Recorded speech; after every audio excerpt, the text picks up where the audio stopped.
I really don't know. Is it already live? Yeah. Oh my God. 2 times this time. Yeah, we live. So I said they canceled this show. It's canceled. It's canceled. That's why I made this video. It's done. What's canceled? Amari. Oh yeah. That's so sad. I ain't saying that shit should have been gone a long time ago. Yeah. It got corny after a while. It's It's been corny, but it wasn't that corny back then. when we were little watching it. Oh, yeah. Right. Right. I shouldn't have been watching. Well, I would say there wasn't as much of the same things floating out there at the time. You know what I mean? Until Steve Wilkos came out and then. He's still good. I never got I into hated Steve. Steve Wilkos. I hated That shit, like, never, like, why would you take, like, him having a show serious? Like, he was a security guard and then have a show. No, Jerry Springer. It's like a spinoff from a good movie. It's like if they made like Schindler's List and it's like Schindler's List, nigga. And then they made a part 2. It's like it don't Chandler's List. Yeah. It's like it don't need a sequel. It was good. Yeah, exactly. Jerry was good. Yeah, after he made that movie, it was downhill for Jerry. Yeah. Hell yeah. Which Jerry? Jerry Springer. Oh, okay. He actually had a movie? Hell Back in yeah. like 98, 98, 99, somewhere around I'm there. surprised he survived that for him. I'm surprised he survived that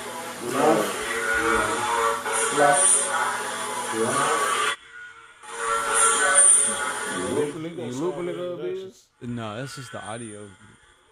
Oh shit. In 5. I don't wanna know. Oh, we already passed the 2 minutes to get the. Oh. I think that's an Android thing. What's your beef with Android? Huh? What's your beef with Android? Girl, I know this might seem strange, but let me know if I'm out of order for step into you this way. See, I've been watching you for a while, and I just gotta let you know that I'm really feeling your style. Yeah.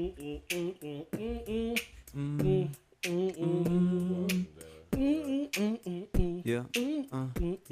Okay. Tapping with your boy, it's Smoothie Chongo. We going hard on this shit. Hold up, don't say that, cause we going live, can't be cussing at all. Doing good things, can't say the B word, no. That's why Stanley is standing on the corner waiting for his turn to say what he wanna. Got a purple monster under my bed trying to come up from under. What the fuck? He said purple monster. Yeah, I was looking at the monster. And that. I'm like, I was like, what can I ride with monster? Under. I'm hungry. Oh, nice. How'd you do that? Oh, I need to send the link to people. Yeah, I'm not gonna do that though. Oh yeah, you know what? I'm gonna go ahead and send the link to a couple people that wanted to watch I can do that. I can do that. Let me see. Hold on. Settings. Yeah. Then wait till November. I'm not trying to pressure you. Just can't stop thinking about you. We will not continue this. Just saying, y'all seasonal. Really gotta be my girlfriend.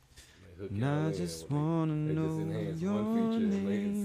Maybe sometime we can hook up, hang out, just chill.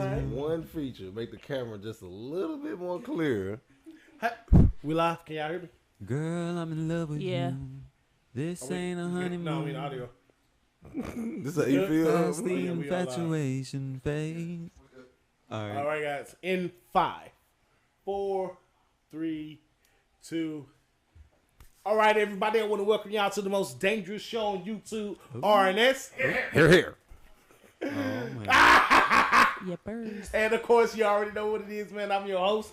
We definitely got a jam-packed show for you today. Today we got a 4-pack, but it's gonna be a strong 4-pack because I got energy. Got a lot of energy. Got it. And we You gonna go ahead with the Drake shit. I did, man. I hit you with the Drake shit. That's how we know it's gonna be some bullshit. Ain't gonna be no bullshit. Oh man. Hey, you know what? Real quick. We're gonna touch on something we said a long time ago, right? I was thinking on the ride home. Drake has really been in the game for a while. Mm-hmm. He's been doing his thing. About 12 And years. Now he's not the GOAT, but he's really good. And All right, moving that's on it. from Moody. We can move on. Good job. We're gonna Moody. move Good on job. from Moody. Made a good point. Made a good We're point. gonna go ahead and introduce Sasel. Don't you ever interrupt this introduction no more with that bullshit. That was a good one. Right over there in the corner. Oh, I thought we was going. Okay. Well, my name is Lena. You can follow me on all platforms at Kaylina, at KAYY_LINAA. You dig? What's good, everyone? It's your boy Moody Chongo, MOODYCHANGO. Check me out. Got a lot of stuff coming. A lot, literally. Cornell West, Fly Guy C West in the building. Shout out to my brother, Ron C. Caesar, Closer League. At Fly Guy C West on all social media platforms. Let's get it. And of course, I'm your guy, the host with the most. Find me on major platforms at King_It's_him, representing one half of the oversight committee, the important half. You know what I'm talking about? AKA, we not gonna go there today. Important half. Important half. of the Beefing oversight already. committee. Like, yeah. It is what it is, y'all. But I got a jam-packed show for y'all today. AKA Mr. Lover, AKA Come and Talk to Me. Hey. Mr. AKA, your favorite talk to AKA, me. AKA. You, and he said it, I didn't. He submitted. But you did. And I want to talk about energy, guys. So, you know, I kind of alluded to it. Today's theme of the show is energy. Please make sure you chime in on the chat below. Yeah, chime in. Also, we are active with the phone calls. So, Yes, if we you are. want to have your voice heard to be on R.N.S., you feel like you want to debate with the greats, go ahead and hit us up. Look, put it in the bottom of this YouTube. We'll get in contact with you. We'll go ahead and link you in live on the show. But just know you calling in at your own risk. Don't be that person. Do not be that person. All right, guys. So back to energy. So, you know, you hear a lot of people talk about energy and they're putting their energy into things. And when you really just scientifically break down humans and matter, it's all energy in the end of the day, right? So everything that we're made of is about energy. Everything we produce out in life and give in is about energy. So I'm going to start off by asking you guys, what do you think your energy is and you're trying to project to the world? Oh, that's a good question. But I'm not gonna go first. Oh. She got to get the link out. She texted all her friends. Honestly, that's what I'm trying to do. Yeah. Just like, hey, let me shoot this link out real quick, and then I'm gonna answer everything. Can you ask that question again? My energy that I'm trying to project out to the world would be mind your business and take care of your business. Really? Yeah. Stay out of everybody's business. Take care of yours, man. Okay. I see that. If you stay out the way, you ain't got to worry about everybody else shit. I mean, that's true. For me, I would say the energy I'm trying to put out is each one teach one. You know what I mean? Evolution. We all growing from here. You know what I mean? But we can't grow if we don't grow together. That's interesting. Okay, so what was the question? I'm sorry. So we asking, what type of energy do you feel like you're producing and showing the world? That what is the energy that you want to be perceived? I should be doing this more often, but it's basically like people with insecurities. Like it's a lot of, especially our Black and brown communities. It's a lot of us that build a lot of insecurity. So I want to just bring the energy, positive energy. Like, you know, you can do much more with yourself. You can just like, you know, just push that. I like to push that energy with people. I don't do it very often, but that's what I look forward to doing. I like that. Let's do this.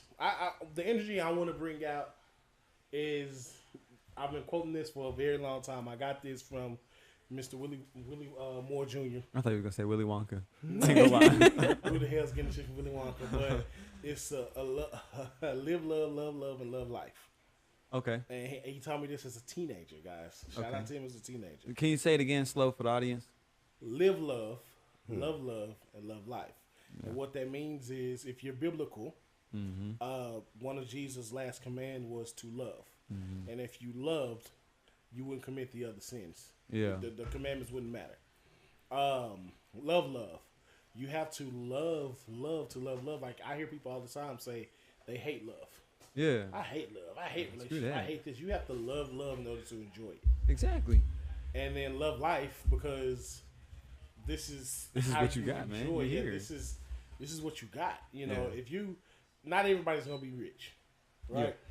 Not everybody's gonna be rich. Not everybody's gonna be famous. Not everybody's gonna be a star. But this is the life you have. So you have to love that life like you are a star. Who gives a fuck if you're not on the Hollywood screen? Like, exactly. You famous to somebody. So that's the energy I wanna project. Live love, and love life. You know what? Going based off of what you just said, that you are a star to somebody. A lot of times, with the what was it, the insecurity thing, you know, self-doubt. A lot of times I find myself like, oh, I'm not good enough. I'm not where I want to be. I'm not this and that. But then I meet a lot of people like, man, you inspire me. You this, you that, and bro, you're so dope. You blah, blah. And I'm like, dang, that's crazy. Like, there are people that are actually out here like looking up to me and rooting for you. You know what I mean? Yeah, you know what I'm saying? So it's like, all right, you gotta realize that you are somebody's star. You know what I mean? Somebody's inspiration, somebody's glow, somebody's light. You know so let me ask y'all something. What type of energy do you want people to, the energy you want to surround yourself with? Oh, that's a great question. I want to be inspiring. You know what I mean? Successful, as far as it can be with like family, it could be business, it can be just a lot of different ways, but forward thinking. Okay. Definitely motivation. It takes a team to motivate each other, so I like motivation. It keeps me going. Why? I pick successful people because I want to be able to learn something from them. I want to be not pretty much the dumbest person in the room, but be able to learn something from all different kind of people that I'm around in different kind of ways. Maybe use it in ways that I can be beneficial for me in whatever endeavors I might be pursuing, but just be able to learn, pull a lot of different things from a lot of people in different ways. Going back to the each one teach one, if I inspire somebody, they're gonna inspire somebody as well. You know what I mean? And I just want people to be inspired to do something. You know, not just sit back and, well, you know, I'm not good, so I won't. You know. And see, I'm still waiting on you to put out that alphabet song. I just thought I'd let you know that. You know. Yeah. I've thought about it. How about that? I ain't gonna lie. How about that? About it. It's just, I don't know what I'm gonna do with it if I put it out. No, I'm just saying, like, if I put it out, how am I gonna market it? Am I gonna market it? What way would I market it? You should. I think that. I mean, it's just the planning part. That's it. Go ahead and put that song out. The kids, the ABC song. Yeah, that should have been out. It'll be. That would have 3 million views by. Let me tell you something. By May 15th. There's a timing for everything. Here's the inspiration for you. I feel like poor kids that have learning disabilities and they don't quite grasp it in the real world, I think that song would help them along the way. You remember how I said there's a timing for everything? Mm-hmm. Time just hit. When you said learning disability, that's the key word. That's what I'm gonna put for my marketing strategy. There you go. There we go. Boom. Energy, people. Yeah. Energy. Looking. Right over here. Okay, and the reason why I said, well, just to piggyback off what he said about aspiring and things like that. Motivation, I'm very pushed by motivation and stuff like that. So if you're around friends that don't motivate you and they don't do anything, you're not motivating each other, then there is no point of being in a circle with friends. So that's why I'm really more of a Y'all hear that buzzing? Yeah. No, we good. We good. Okay, because I can hear it on my headphones. But that's why I'm just so big on motivation, because I'm very inspired by my friends. So if I see them going to get what they got to do and motivating me, that keeps me pushing as well. That's like what Will Smith said in that latest video, or at least the one I'd seen going around. He said, King Richard. I don't know about that, but he said, the last 5 conversations you had in your phone, if they're not pushing you or talking about elevating, why are you talking to those people? Mm-hmm. You know what I mean? You know, I can agree with that to a certain extent, only because it goes back to what I'm saying about loving, love life. Yeah. Business is a part of life. Of course. But you got to have that work-life balance. Like, I would get annoyed if I just talked to somebody all the time and all we ever talked about was just business or work. Okay. I understand that. Work, I get what you mean. When you say business just means exchange of something. You know what I mean? I mean... But when you say work, then, okay, now I get you. You know what I mean? Because when you said it, I was thinking like, I would love to always talk to somebody about some kind of exchange. What are we exchanging? You know what I mean? If we're in a relationship, let's exchange something between each other. Because if I'm giving, you're not giving, then there's no exchange here. There's no business between us. But what I'm saying is, he said the last 5 conversations you should have. Yeah. That's a business exchange, basically. You're getting something out of it. And that'll be annoying all the time, talking to people that always want something back from you. That's taking your energy. I mean, but that's not a business exchange, right? That's a leech. If they're always pulling from you, not giving. But he's just saying like you're all like your last 5 conversations shouldn't have to always just be about just that. Because I mean, if you're just constantly doing that, your last 5 conversations gonna only be about that. What else in life could you be? But I mean, if it's give and take, it could be give and take love. You know what I mean? Give love, take love. But that's not what he said. Okay. Then I'm not gonna go further on that one. The quote. But I get what you're saying, Moody, because for me, I chose what I chose because that's the energy that I'm with right now. Like, what did you choose? Live, love life. Okay. Because I feel like so much negativity in the world right now. You know, you got the Ukraine doing their thing with Russia. You got USA doing their thing with the Russians, black folk, Hispanic folk. I mean, they is out here just wilding out. You know, can't get a break, but it's just hate everywhere. And I don't want to be surrounded by hate all day long. Yeah. I want to be around people that I love to be around. Yeah. That can help me enjoy life, help me protrude love throughout whatever it is that I'm doing. Love my job, love my friends, love, I love hanging out with people. Yeah. Just things of that nature.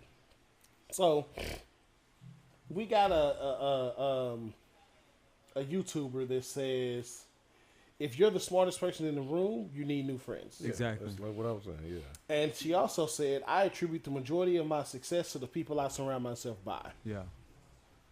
And that's an agreement. I said the other day, as far as dating, when you, like, if you have a low success rate in dating, when you change yourself and change your surroundings, it changes the people you're attracted to and also the people that are attracted to you. Exactly. And it comes around again. It comes around that energy. If you are hanging out and taking in hood rat energy, then you're gonna give out hood rat energy. Exactly. That's it. This is true. It is what it is. You know, you can. People always wonder why, like, they meet somebody when they was growing up, they was just all so preppy and this, and they start hanging out in the hood, and all of a sudden they different. Yeah. It ain't all the time they not being fake, but that's just the energy they surrounded themselves with. So guess what? They become that energy. Yeah, I feel that, man. So let me ask y'all something. How do you block negative energy from yourself? What do you do to keep away from negative energy? Cleanse. You know what I mean? Energy cleanse. What you do is, first off, you remove yourself from the energy that you're receiving. Always do that. Remove yourself from the energy you're receiving, and especially once you realize it's not beneficial for you. And then find another energy that fits your path, fits what you envision your energy to be. You know what I mean? If you envision your life to be something successful with, you know, people who drive this kind of car and live in this kind of house and making this kind of money. Try and find those type of people that, you know what I'm saying, that are doing that. They can teach you how to get there. You know what I mean? If you want to be surrounded by people who are, you know, more loving, more caring, more kind, then, you know, look for those type of people. Where do you find them? Everywhere. You know what I mean? It starts with the conversations you have with a person. If I like to listen to when people talk, you know, and see how they treat you and others. You know, some people will treat you nice based off of what they want from you. But the way they treat other people, you know what I mean, when they don't want something from them, will show you who they really are. Give yourself the guns, Woody, cuz. Sound like that. Telling you. It's a little weak, but Okay, who going next? I mean, Moody pretty much summed it, a lot of it up. Yeah. I mean, as far as like first removing yourself from the situation, but my response would be more like move towards like peace of mind, so you know where to move forward positively, like within the next steps and stuff. Like try to find some type of peace of mind from, if you realize it's like negative energy, you need to like heal from that. Yeah, definitely. So you need to find some way to try to like heal from it, whether it's mentally, emotionally, whatever type of way it is, but try to find peace in that and then try to move forward. yeah, definitely do that. So I have found, and I'm just going to delve right into it, that for the most part, the thing that hurts people the most is negative energy coming from relationships. Like, Yeah, it is the I most agree. damning and damaging thing that someone can go through. When we say relationships, do you mean all Boyfriend, relationships girlfriend. or emotion? I mean, it's like like a different kind of relationships too, so Yeah. it can go in I a mean, lot of like- different ways. Yeah, but what he personal specifically relationships. speaking on. Personal Okay, relationships. Okay, I'm gonna. So that Again. could be relationship with your parents. Okay, so there we go. Relationships Yeah, with yeah. your personal relationships. Personal relationships. Got you. Yeah, because those are the people you trust the most. You know what I mean? Those are the people you're most vulnerable around. You know, you feel like, okay, this is your family. I feel like I can trust them. You open yourself up to be vulnerable. And when they take advantage of it or they show you like what you're not looking for, you close up. And since they're the people closest to you, you treat everyone that's not as close to you as if they were the people that were close to you.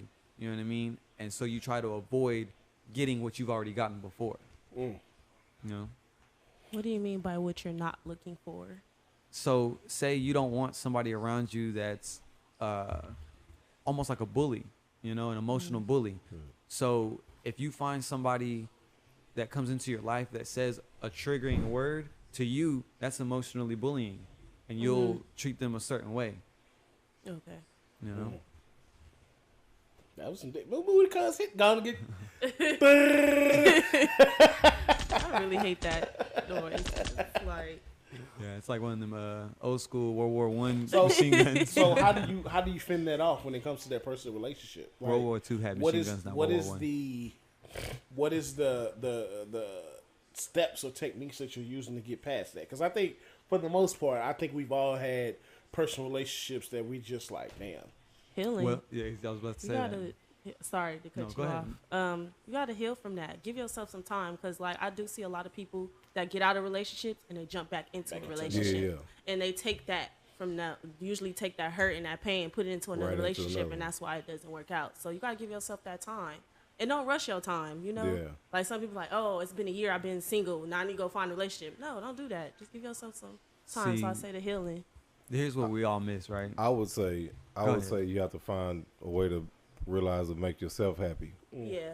Okay, yeah. Like the relationship, like the person you're in a relationship could add to your happiness, but it shouldn't be the person that makes you happy. Exactly. You should be happy. You should make yourself be happy with yourself, and then it'll be easy for you to be happy with that person too. Yeah, it's just like you're happy, I'm happy, we'll be happy together.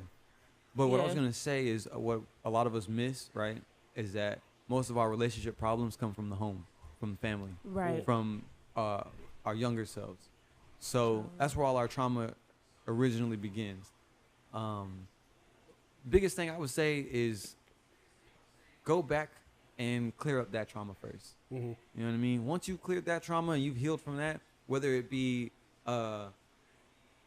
telling the person, like if it was your mom or your dad or somebody who wronged you, tell them how you feel, even if they don't take it the right way. It doesn't matter. Tell them, get it out, let them know, and then walk away from it.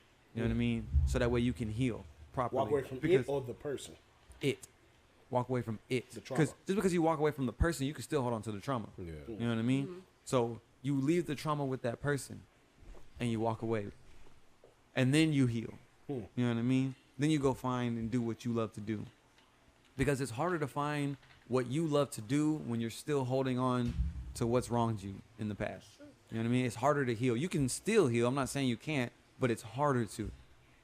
Do you believe in taking that trauma and redirecting that energy into something else? Like, for example, a lot of people do that with their music. Yes. They take that hurt and that pain that they had. Like Summer Walker just did it with her album.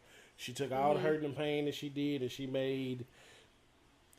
I mean, she made a nigga bashing anthem. You know what I'm saying? I get it. I ain't heard it's my biggest thing. Everybody uses different things for therapy. New? The album new, and she went in. The one thing though I say about that is you have to be cautious, because especially when you have a platform, and a lot of people are watching you, you're inspiring those people, right? Yeah. And if you're inspiring those people, they're getting a certain message out of it.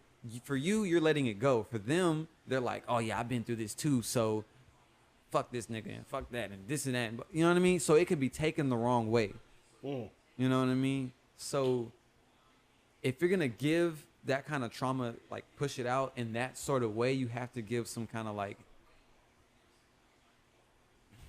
I don't want to say like a notice or like a warning, but something like that. You know what I mean? Like, all right, guys, I put this album out, but it's not to bash anyone. It's just to express how I felt. You know, something like that. But she had a prayer at the end of her album. So McKaylin Barrett, I guess her cousin's in here, Kay Barrett. She says that relationships tend to dig up our past trauma, so it makes us insecure and defensive. So try to heal from that first. Can we say it again? Relationships tend to dig up our past traumas, so it makes us insecure and defensive. So try to heal from that first. Yeah. You getting secondhand? Oh, no. Like, hold on. See, that you got COVID. Which one? Oh. No. Get the test, moderator. Get the test. Oh, no. Oh, no. Nah, but oh, no. But one thing I do is, so the old me handled conflict with conflict. So, you know, I like to say this. Chronic escalator. That's the term I use at work. Because if I need to get something done, I'm going to get it done, and I don't care who I have to talk to get it done. So if you're not willing to help me, I go to your boss. If he's not willing to help me, I go to his boss. If he's not willing to help me, I go to his boss. Have no issues doing that. And with conflict, I used to be the same way. Chronic escalator. So you may come to me at a 2. Well, your 2 will just match with my 8. So now what you want to do? Now I'm forcing you. I will force you in a position where you have to choose what you want to do. What's your next step? Choose wisely. But the older me is, I'm more tentative to. I tend to let you be. I'm gonna remove your energy first. And you know, one thing about negative energy is it always seems to want to come back around. You know, negative energy is always free flowing, so it's always trying to come back. And if you don't remove yourself, then it may kind of escalate from there. But 9 out of 10, I'll deal with you. You know, communication is everything. And I'll tell you flat out, look, fam, listen, I don't want to have to beat you up. So let's do this, bro. You stay on your side, I stay on my side. We can, since it's energy, let's be on some Drake shit. You don't fuck with us, and we don't fuck with y'all. There's nothing different on this side. Goddamn. But that's just you know how you got to take it, and it's sad that you got to be that way. But you know, unfortunately, even when you live love life, you got to put your foot down at negative energy. Yeah, always. You have to. You can't let it consume you. and you can't let it deter you from what you're doing, because that's the focus of negative energy, is to redirect your energy off of what you were doing. Negative energy is deterrent. It's a detour in the road. So if you choose not to go straight and believe the detour, then it may slow you down from getting done what you needed to get done. I would say negative energy is it's the opposite of what you're trying to do. You know what I mean? It's because yin and yang. You know what I mean? It's always your opposite. It doesn't have to necessarily be a bad thing. That's what I was thinking. I was like, it's sometimes it's like it's kind of like essential or kind of like needed for you to like be able to like grow in a certain kind of way. Sometimes you have to get pulled that way so you can pull yourself back in another direction, in the direction you want to go. I'm gonna do story time real quick. All right, bet. Oh snap! I'm going back in the gap, right?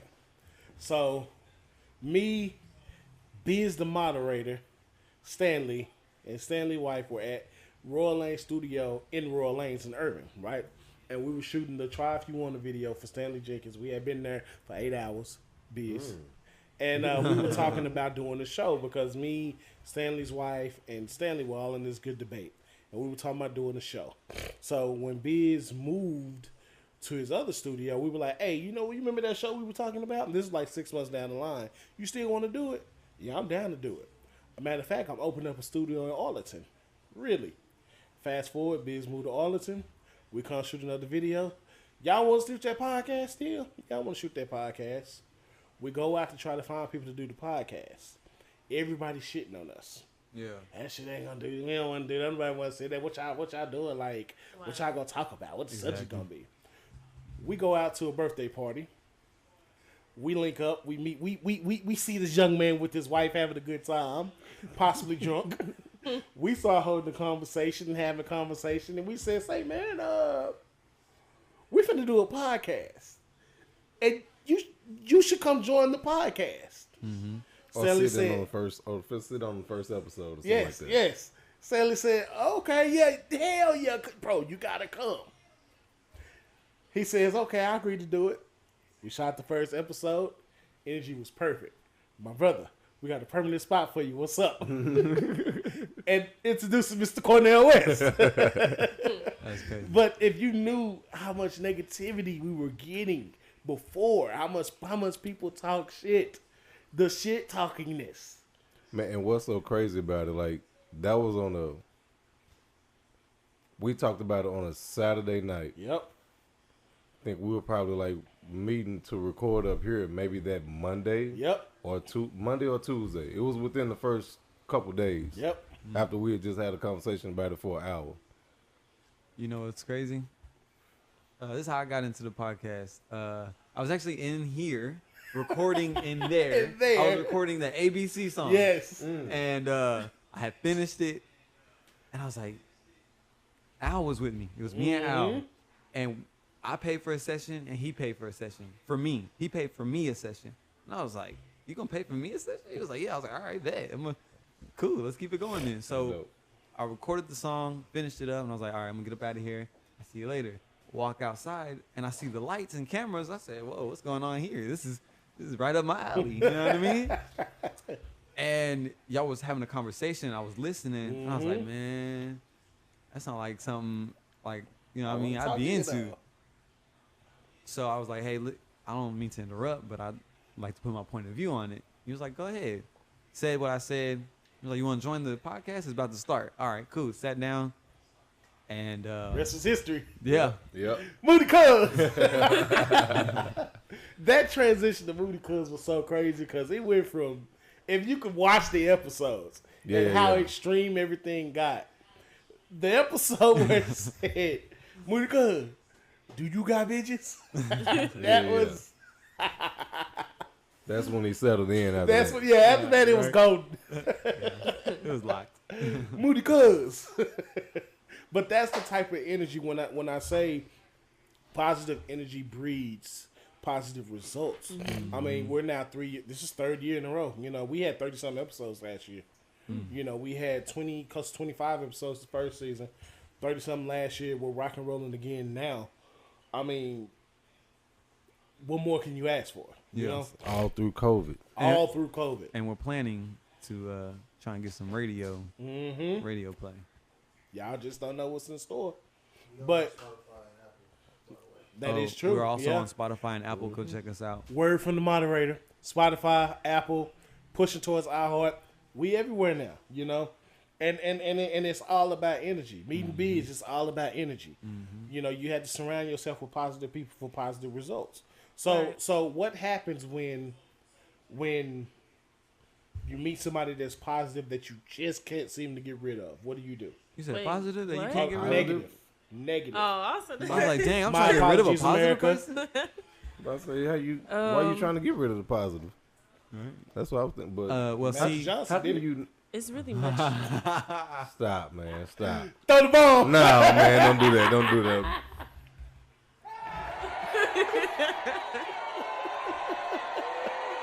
Shout out to Cookie. anyway. If you don't know how to get rid of the negative, Yeah, if you, like let's say it's a close relative. I say this. I ain't never not known how to get rid of a negative. yeah. Hmm. It ain't nothing that Lies. good, that It bitch, ain't y'all. no- Listen. I heard lies somewhere. Where did that come from? Huh? Did y'all hear that? Oh yeah. That's how you feel. I'm just playing. Listen, Or am I? about to be Oh, hell. I'm about to show you. Jared, look, we got one for you, Okay. Maury. All Hey, right. check out my Maury cameraman. I've been practicing, Maury. If you want to bring the show back. Wow. You said a relative. Now that is kind of tough because like if you do see that relative at like places and they'll notice, but it's really much on the communication. Like I reach out to you, but you'll know. Like I'm like, look, I'll cut this conversation short, or like I tell them like I'm not really messy. Just talk to the person, and if they can't understand, then that's on them. I give them this face. And that's it, right then and there. You know what I mean? I need to see that in action. I believe Damn it, I man. you. really though. need to I see do that it, in 'cause action it's like- because I believe believe you. that too. Because my thing Like- is, if I don't want to talk to you about something, I'm not going to. Yeah. Like, don't try and force it. And if you do, okay, I'm gonna walk away. Now, if you follow me, you're gonna catch these hands. Has You that know what I ever mean? happened? Like you had to, where it was a negative person around you, and you had to like give them that face. All the time. I do it all the time. Wait, Yeah. hold on. There's been plenty of times where people are like, they'll try and joke around with me and say different things, and they're like, I'm just joking, and I'm like, and I let them know that's not a joke to me. Yeah, it's not Like, something don't do to that. play with. I'm not joking about it. After that, they stop joking around with me, you know, because it starts off with little things like that. You know, that's they wiggle their room, they get that wiggle room in and find their way in there, and then it becomes real problems, you know. But if you shut it down at the jokes or the playfulness, you know, the little I hate the hate nitpicking. jokes. Yeah, I hate those the too. hate jokes. I What? really The do. hate joke? The What's hate. the- So basically, they act like it's joking, but they really hating. Mm-hmm. Ah, Oh, nigga. yeah. You got your new car and shit. I bet them rims like 18s or something, right? What? Nah, bro. This Your is- little job. Yeah, You know what I mean? Your little career. Your little I job. actually fan. That had little that podcast. conversation with my auntie today. Not to I throw see her you out still there. doing your little I had podcast. With your little homies. Yeah, you know what I mean? Everything's little to them.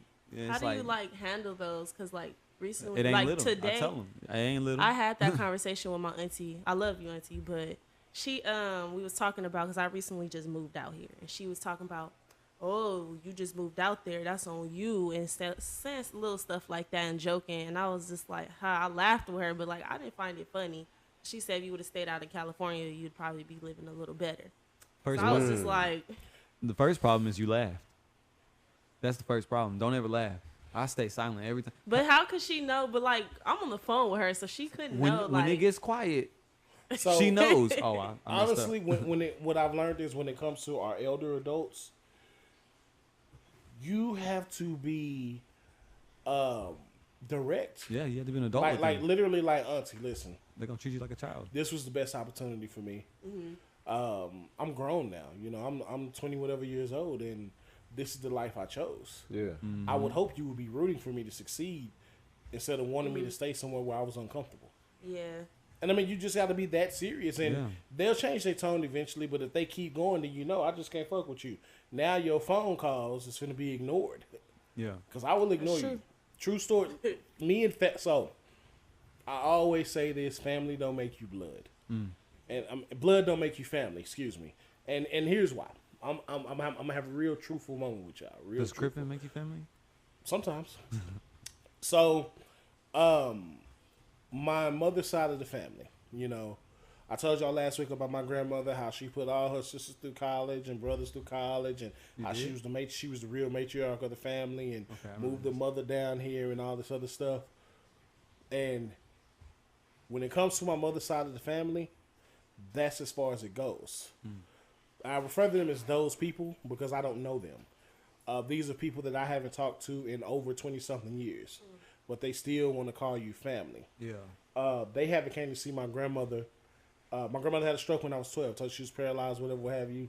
She's done all this stuff for them, made sure they were good. In the end, she ended up getting her dream home in Louisiana, sitting on like over 100-something acres. She had like a 5-bedroom house, horses, vegetables, all this other stuff. Queen Sugar. She bought a store down there. The store was highly successful. She was smart. My grandmother was smart. She had the only store within a 50-mile radius. Everybody in the town shopped at her store, and she had everything. Yeah. It was called S&J's, Spring Hill, Louisiana. And when she can give them money and she was up and able, they were calling her every night. Shirley, you my favorite, you this, you that. When she had her strokes, there was no more visits, no more phone calls. Wow. In fact, her ex-husband was the reason why she was having these strokes. He didn't want to take her to the hospital the night she stroked out. I'll never forget this. We were on the phone with her, calling him, saying, you need to leave the store. He said, I'm not leaving the store. We had to beg Louisiana 911 to go pick my grandmother up. Knock the gate down because she had an iron gate. Knock that bitch down. Until finally he came to open the gate because he didn't want to repair it. So all this is happening. This is how my mother ended up with custody of my grandmother. And they can't even come by to say, hey. So I ain't talked to you in over 20-something years. We really ain't got shit to talk about now. I'm grown. Like, you knew me when I was 12. I haven't talked to them since I was 12. That's the aspect of it. I'm 37 now. So they're not my family.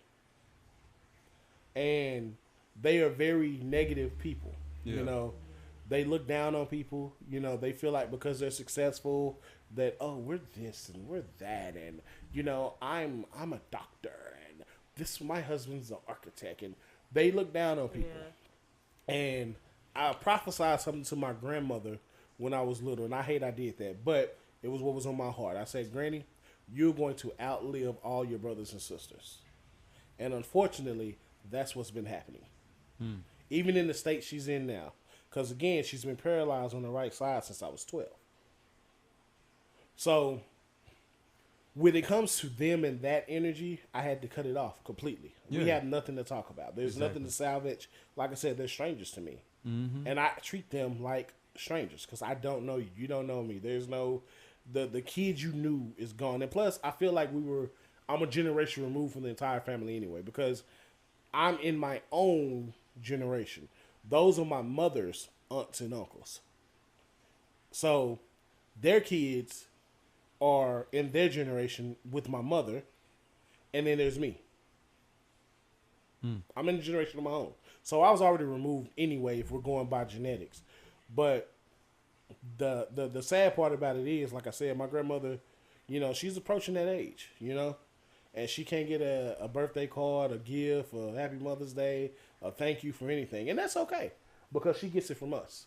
But it's just sad that you have to cut off an entire family. But I promise you, if she were to pass away, they'll be there.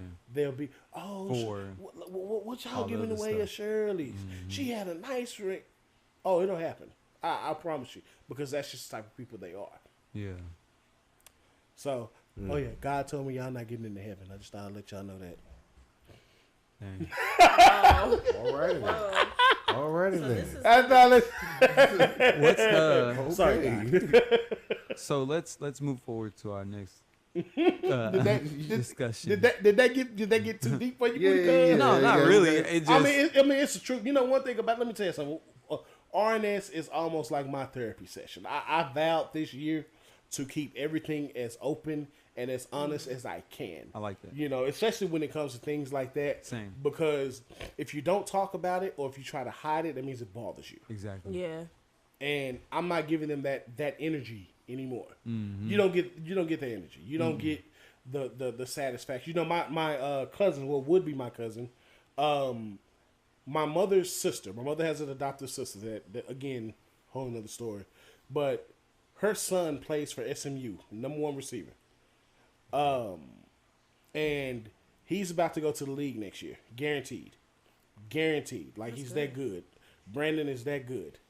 And they have never spoken a word to Brandon in his life. Like, they didn't even like my aunt. They talked so bad about her. This year, they went to his football game, right? And this is how it played out. They bought their own tickets. And then they hit up my other cousin, who I fuck with. Shout out to Alton. Hit him up, talking about, hey, where you on Facebook? Hey, where you at? We at the game. He says, I'm not at, he don't fuck with him anyway. That's first of all. But he said, y'all hitting up the wrong person. I'm not at the game. My mama there somewhere. They blowing her up, trying to get over to the family section. Trying to meet the players and take pictures and shit. That's great. To people you never fuck with. Yeah. That's the type of people they are. Because they see on the news, oh, Brandon finna go to the league. Wow. Now all of a sudden you want to be involved and be around and want to take pictures and, oh, that's my nephew and all this other shit. That's crazy. Anywho. Is it too late to tie into another conversation? Or No, go. Yeah, okay, so when you're saying that, I see a lot of that happen in our black communities, our black families. Why do y'all think that it's happening like that? Because I see, like, not to like throw it out there, but like within like the white communities, they support each other. They actually build like stuff for their younger generations, like money, banks, and actually push them to go somewhere. But like, we don't give that support until like it's money, it's green. Like, we want to just. I mean, that's what we were taught since slavery. I don't think it's no longer a family, it's competition. Yeah. Yeah, that's the problem. What I, I want my family to be doing better than yours. I want to be the family that y'all come over to look at my big house, to look at my nice cars. Yeah. I want to be that. It's all about like being the star now. You know, everybody wants to be the star, and everybody wants to be the chief. Not enough Indians. Because think about what the vision was with my situation. The vision was originally, I'll put in the work, so y'all don't have to work as hard. Exactly. I'm laying the foundation for y'all, so all y'all can go to college. Now they go to college, all graduate, all get good jobs. And they say, all right, well, fuck that foundation. We're going to do something on our own. Yeah. It becomes a competition. Oh, you think you something because you done went and got a nice house. Oh, you think you some recipes to my grandfather. My grandfather was primed to be the vice president of Dickies. Yeah. And, you know, back then that was huge, especially as a black man. Yeah. And they didn't like, you know, It's still you huge shouldn't today. marry him. Yeah. You know what I mean? Vice president, that's big. That's big. Yeah, that's a big deal today. But as a black man with no degree, Yeah. keep that in mind that's as even well. Bigger. Back in the 70s, you know, that's huge. They didn't like, oh, Shirley and them, they think they something. And it wasn't like that. She wanted all them to win because they were a part of her. She helped raise them. But they didn't view it like that. They viewed it as Shirley thinks she's better than us. So she's doing these things for us because she thinks she's better than us. When the reality was, she's doing these things so you wouldn't have to go through what she went through. Exactly. Because I told you, my grandmother just had a GED. Yeah. She had to leave because she was getting touched on.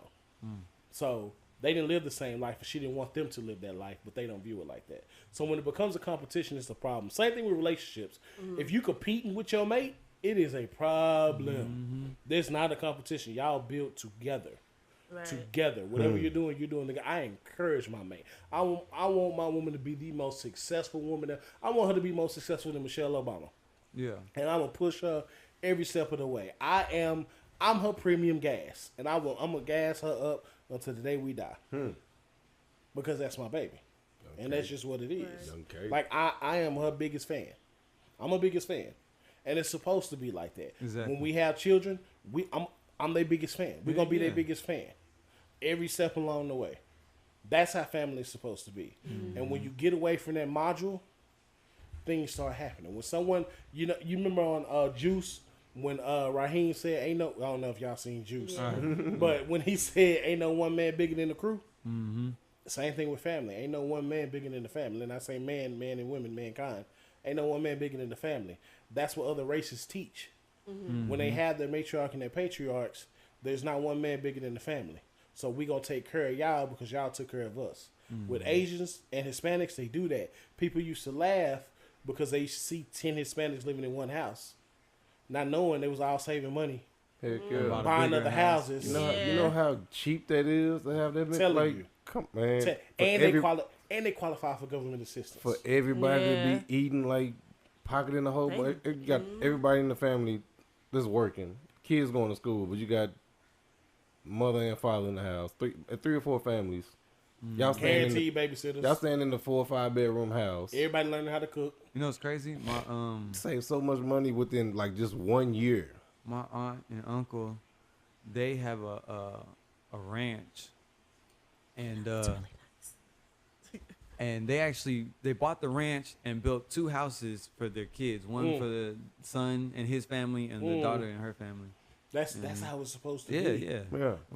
That's how you save, and that to me, that is creation generational wealth. Yeah, exactly. Because you ain't got to go and have to like purchase land and house. Once the house is paid for. Yeah, and if the land's already paid for, it's and they're paying these houses off quick. Most when they break off from their families, they got enough money to go buy houses, cars. Like that's why you see them with the nice cars and nice trucks. People get mad at it. But shit, they figured it out. Exactly. They figured it out. I wish my Mexican family could.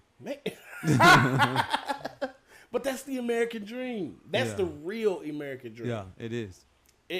When we start trying to be individuals, we fail. They say they take a village, and then we go out there and try to do it on our own. Strength is in the numbers. Yes. Exactly. Yes. Look, you can, if you want to go fast, go alone. If you want to go far, go together. Rick from The Walking Dead. Hell no. Oh man! So this is gonna segue into our next topic. That did get deep pretty quick, didn't it? Yeah. All right. So we touched on energy, guys, and I want to touch on something, man. Off camera last week we talked about Making a Murderer on Netflix, right? You know what? I was trying to figure out what you was talking about last time. Oh, the name of the show. It's called Making a Murderer, right? All right. We're gonna put it in a group thing. And I then started watching, like, there's a show that comes on called Wrong Man, where they convicted wrong people and they have to go back and fight for the innocents. There's the Innocence Project. They have their show. There's like several shows about people being wrongfully convicted for crimes they did not commit. And I mean, like, just recently, just yesterday, a man, he's out of prison now. He's sued for $34 million because he served 17 years for a crime that he did not commit. And it was all because investigators wanted him to be guilty. Mm-hmm. Wow. You got to be the suspect. It can't be nobody else. Yeah. And this, it happens to the black community a lot. But watching these different documentaries, I have learned that it is more than just the black community they do this to. Yeah, if they feel like you are the person for it, they are going to convict you. No matter what the evidence says, they can convict you. Yeah. And our justice system is aligned to do that. It's like, okay. It's popularity vote. That's it. This is America. That's exactly what it is. As long as you can convince everyone that, you know what I mean? You can say, like, these are my keys. But if I can convince all of y'all that these are her keys, you're going to believe it. Check this out. You know This man stood up in court on wrongful, on, and I'm not going to give it away, but on Making a Murder. And he said, I mean, even if the key was planted, keyword, even if the key was planted, I mean, it should be enough of the other evidence to convict him. What did you just say? Mm-hmm. The defense built their whole case around them setting him up. Why is it like that though? Like, because, like I said, as long as you can make everyone else agree, that's what the trial is. If you can make everyone else agree, then you'll get convicted. But here's the thing. That's the thing about it with these wrongful convictions. The reason what happens is federal laws are not, thanks to former President Bill Clinton. I started to call it something else, but I'm not going to do it. Thanks to former President Bill Clinton, he signed a bill that basically ties the hands of any type of federal involvement in state cases, right? Yeah. So he did this for one person to avoid him not getting the death penalty. The problem with that is when there is wrongful convictions, and even if a state judge a federal judge feels like, well, guys, you guys are taking it too far, this needs to be overturned, they can't. you have to take it up to the Supreme Court. And even once you get there, because they only are going to go by what the state laws are. Well, state law says this. So we feel like the state did diligently enough within the state laws. It's not that we feel like you were wrongfully committed.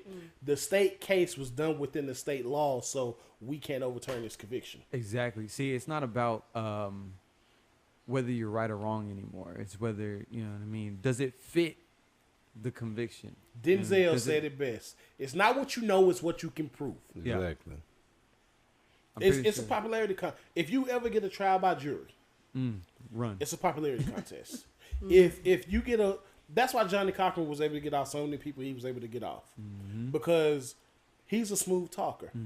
He has the ability to stand in front of the masses and convince and sway them to believe whatever it is he wants you to believe. Whatever. That's what it is with a jury. You're putting on a show for the jury. Exactly. He did things that rhyme. If the gloves don't fit, you must quit. They like that shit. So OJ was found not guilty. That's almost Snoop Dogg was found not guilty. 26 Do years they not later. realize that's how they lose a lot of 95, money 96. too? Because No, that's how they gain That's a how lot they of money. gain a lot of money. but They- just wrongfully committed. Yes. But they're gonna lose money because people are suing But or if they reward But them. if it If they never get gets out. yes, if it never gets found But out. it's starting to be more cases where No. they've But been if, but if wrong. they've already like served 17 years serving time, it's like they got a whole bunch of free labor out that person for them years. I'm gonna say his name, Stephen Avery. There is no DNA evidence that suggests that Stephen Avery killed the person they're saying he killed. Right? It was they- Stephen Avery. Stephen Avery has been wrongfully convicted twice. Wow. They wrongfully convicted him for rape. He served 17 years. That's messed up. He got out, sued the state, was in the middle of a 34, how much was it? $73 million lawsuit. And because what happened was, you know, the police fund and all the state people, they have insurance. So if they do get sued by someone, that the insurance will kick in to cover whatever, right? Wow. Well, because of the way they did the case, the first case, it was so bad that the insurance didn't cover the wrongful conviction. So now this money, you get to sue the person directly at this point. So now I can sue you, I can sue you, I can sue the detective, I can sue the DA, and I can sue I'm the suing judge. them all. $34 million coming from the police pension That's a win. directly. Exactly. win That's for my him. point exactly. That's why they framed him the second time. Exactly. Because felons have no rights. So it was either you pay him this money because he wasn't gonna settle. They tried to settle with him for 400,000. He wasn't gonna settle. He He won won some thousand off 34 million. off of 34 million. Come on now. Yes. So he wasn't gonna settle. So they had to do something, and this murder was just the most convenient thing they can do. It is so shiesty.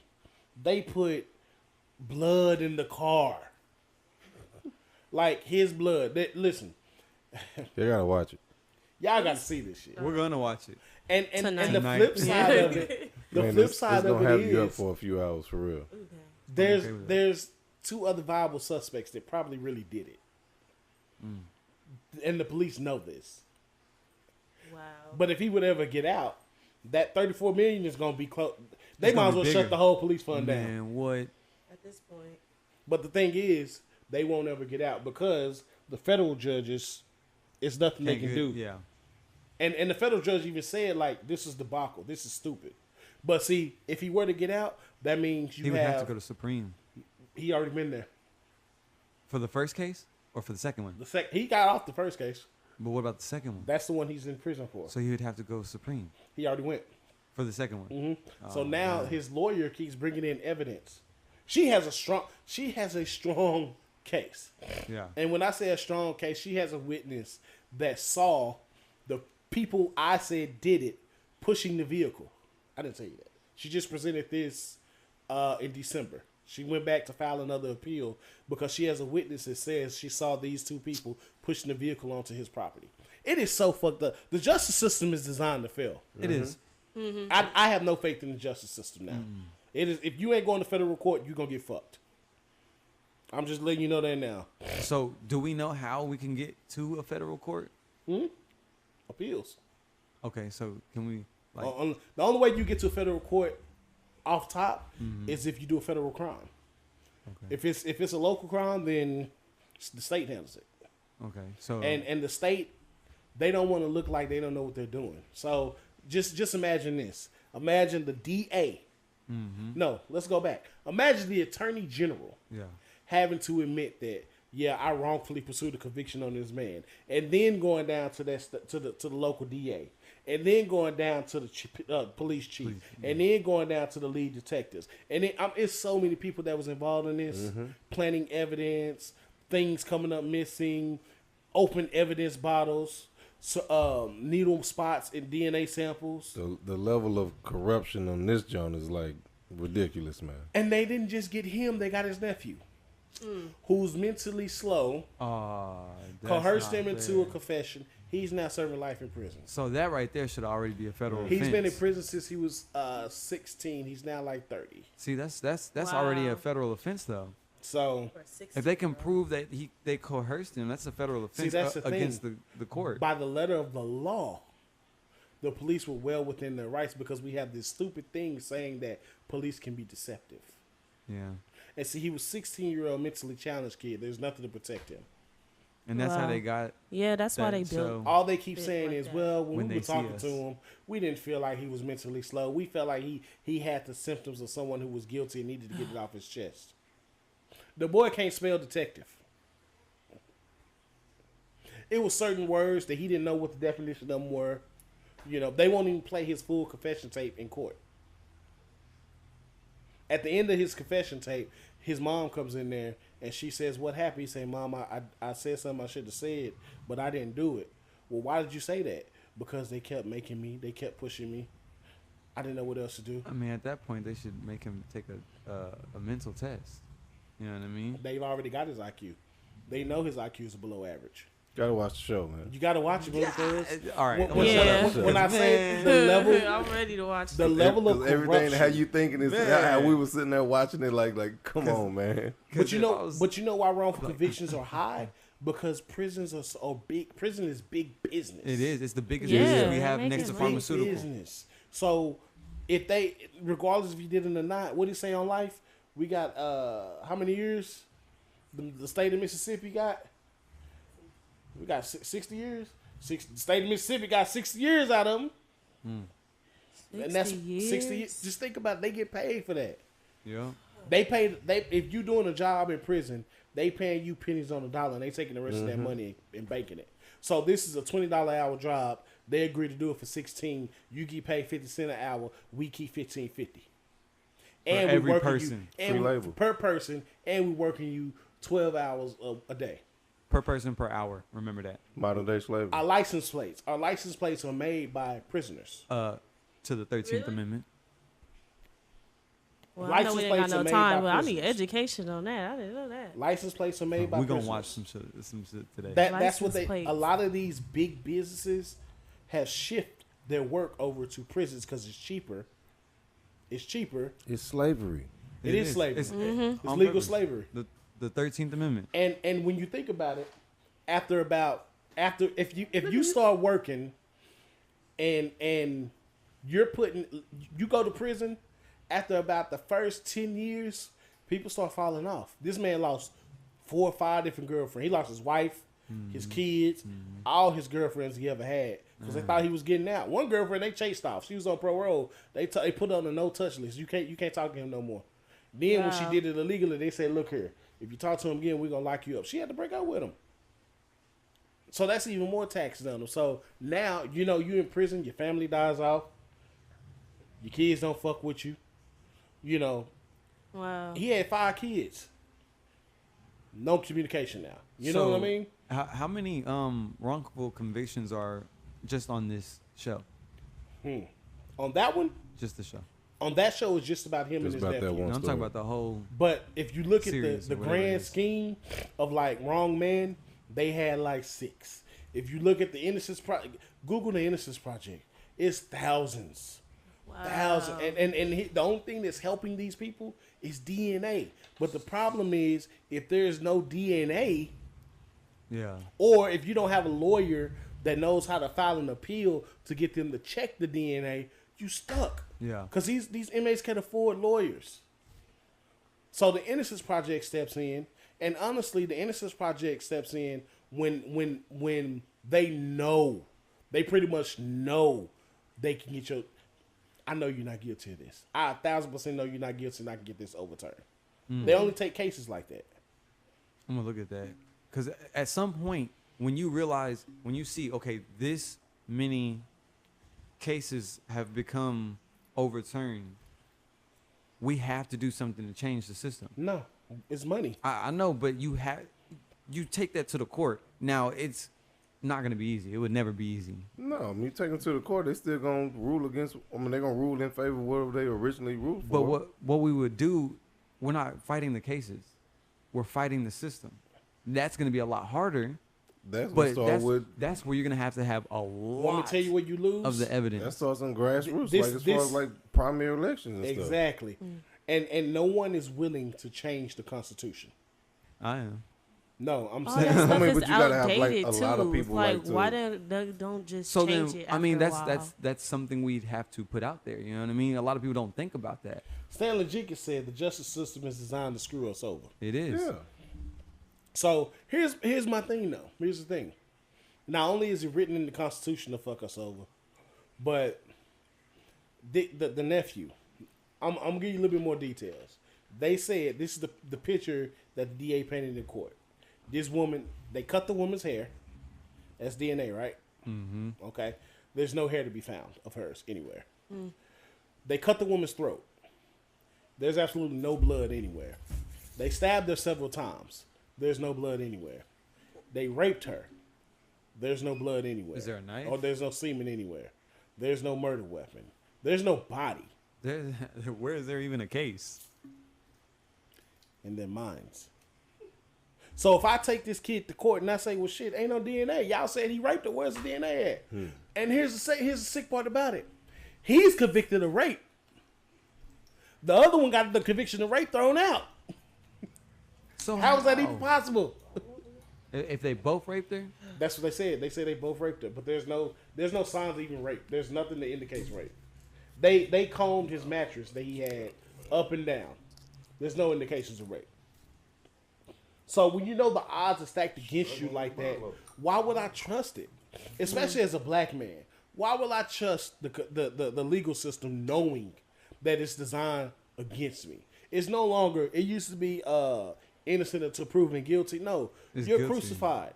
The moment this case was so high profile in that town, when they did the news press conference, they gave all the details of the case right there.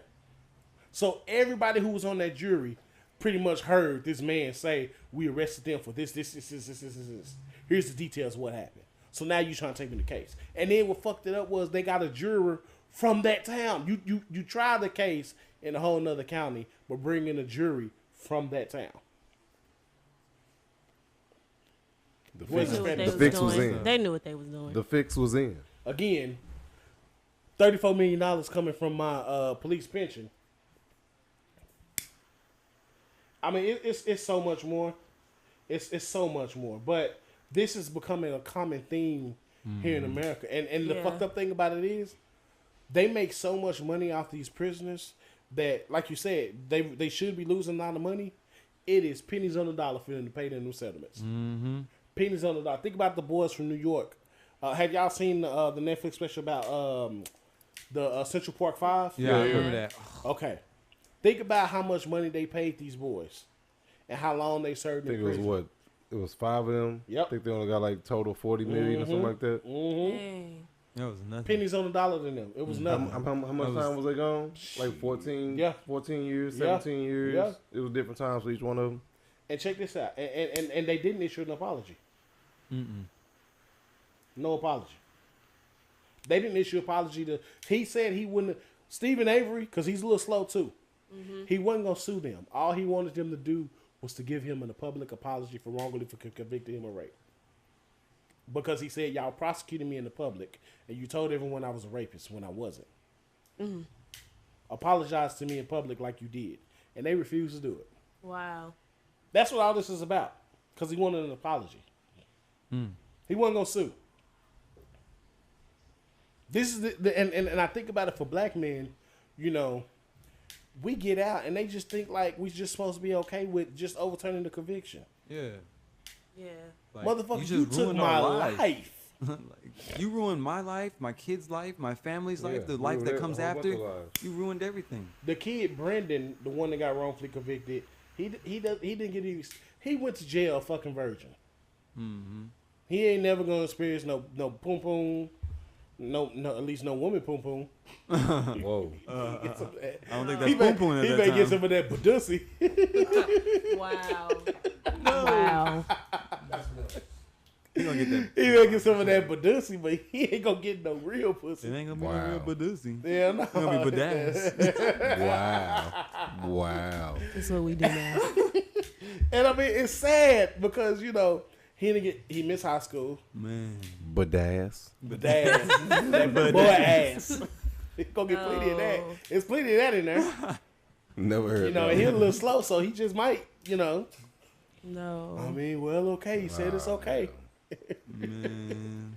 So I mean, when you think about that, man, you fucked him over from his life experience. Like when he gets out, his mom is so sad. His mom, because she lost a brother and a son. Mm-hmm. She blamed the brother for so long because she was just like, "Why did this happen?" Mm. You got my son hemmed up in this, and like his brother said, I ain't do nothing.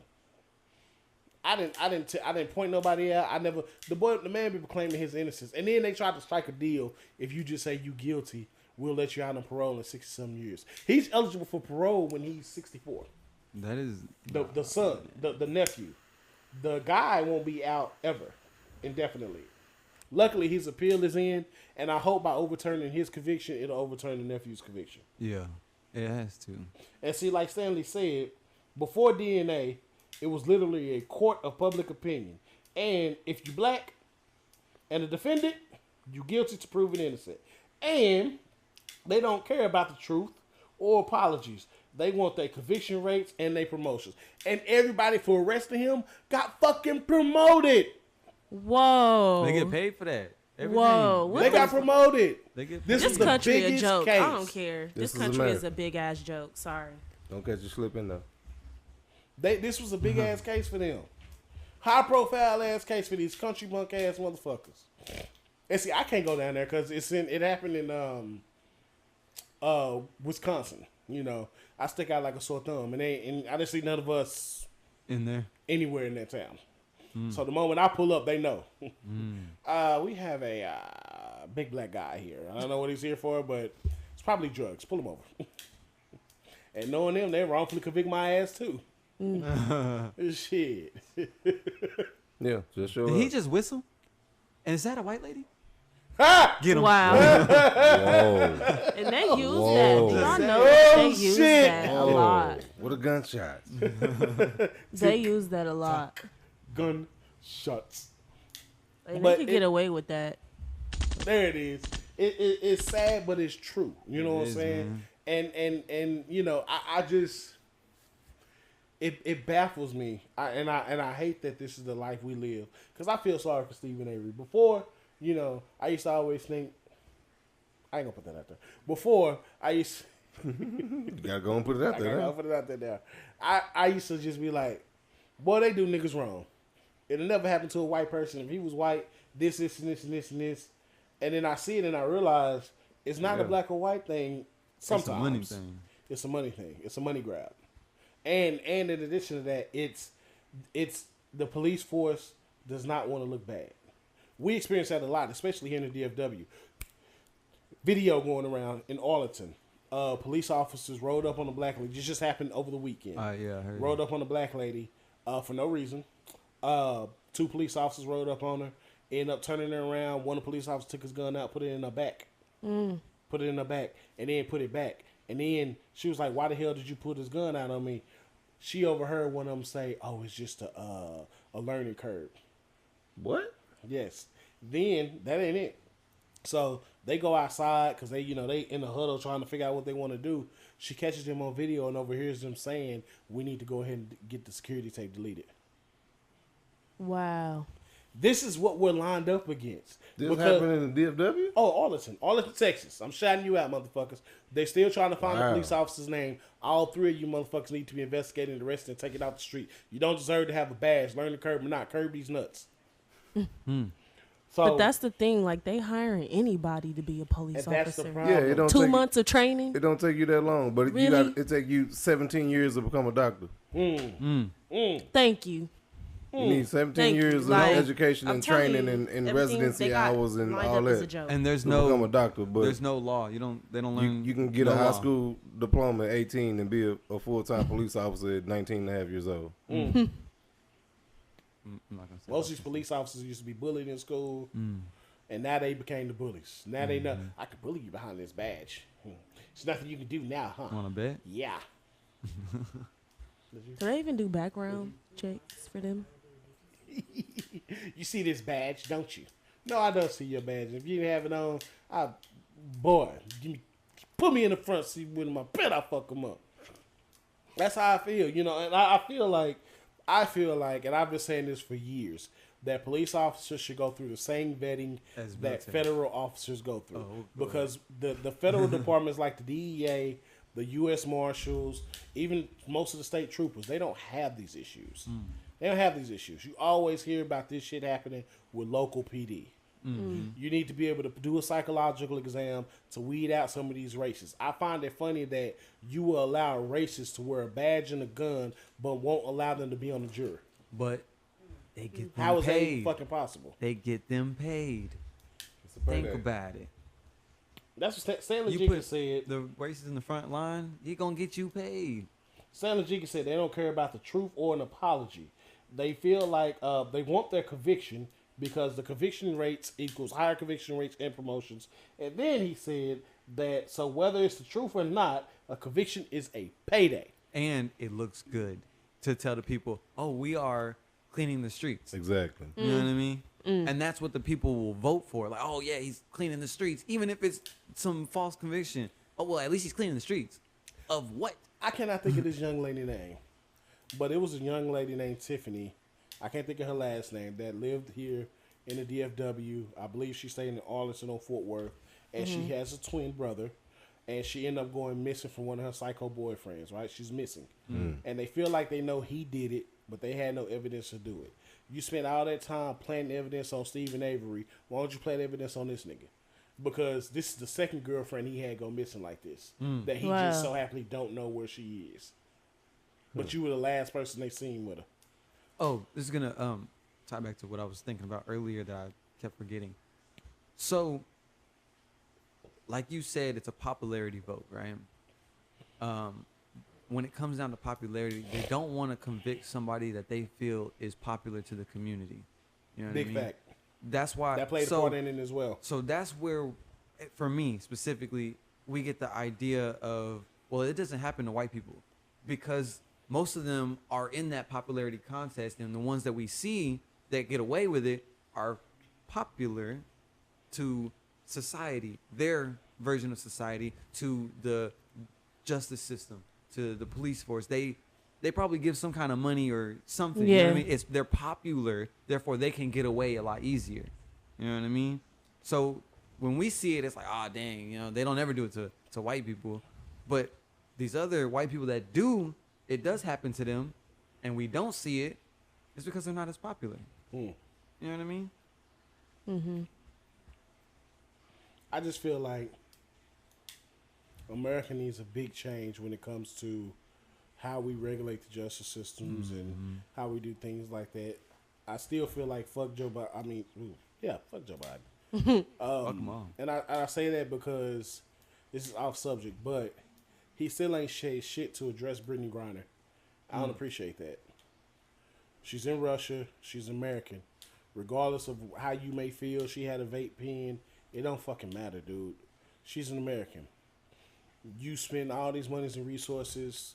You spend over X amount of millions over there to Ukraine. Billions. But we got fucking homeless people out here on the streets not eating. Yeah. Not having proper food and clothing and buildings. And yeah, some of them are able-bodied.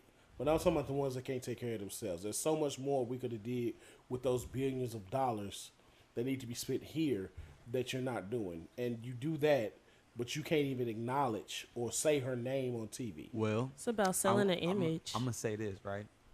Last week, I won't say no names, but people said, let's forget about the 5%. Well, that's what he's doing. Forgetting about the 5%. She's not the 5% though. I didn't say her. I'm talking about everybody else. Hmm. You know what I mean? But if he had spent that He threw a slug. had he spent that $1 billion on the I'm gonna say 5%, names. That nigga threw a slug at Stanley Jenkins like a motherfucker. Don't make me mic up in there. You still here? come on in. He threw a big ass slug at Stanley Jenkins. Damn, son. But you know what I'm saying? Had he spent that billions on those 5% of people, it would be a different conversation. You know what I mean? Look at the oil prices right now. You know what he did? I don't know, but gas went down. He's What, like 6 cents? he made Hey, I saw 419 and then 317. he made a No, statement. 379. Wait, So wait till Thursday. right. He made a Right. statement saying that, oh, I don't know why gas prices are going up because we still been paying the same prices for oil, so there's no reason why gas prices should go up. You're the president of the United States. Why haven't you got somebody in Congress to get on big oil companies' ass? Exactly. I He heard it controls goes. Congress. Exactly. Well, he has a voice in Congress. Exactly. But we'll He say has that. the voice in Congress. If the Democrats control the majority, which they do, then that means they have the vote to get something done, in which they do. The problem is big oil and big tobacco sponsors a lot of their campaigns, and he's now approaching a downhill battle because he's going up against Donald Trump again, and he may lose the election, but he needs the support of big oil and big tobacco, so he can't speak out how he should be speaking out. So in the end, it's fuck my constituents, but I'm gonna make this statement to see if it satisfies them.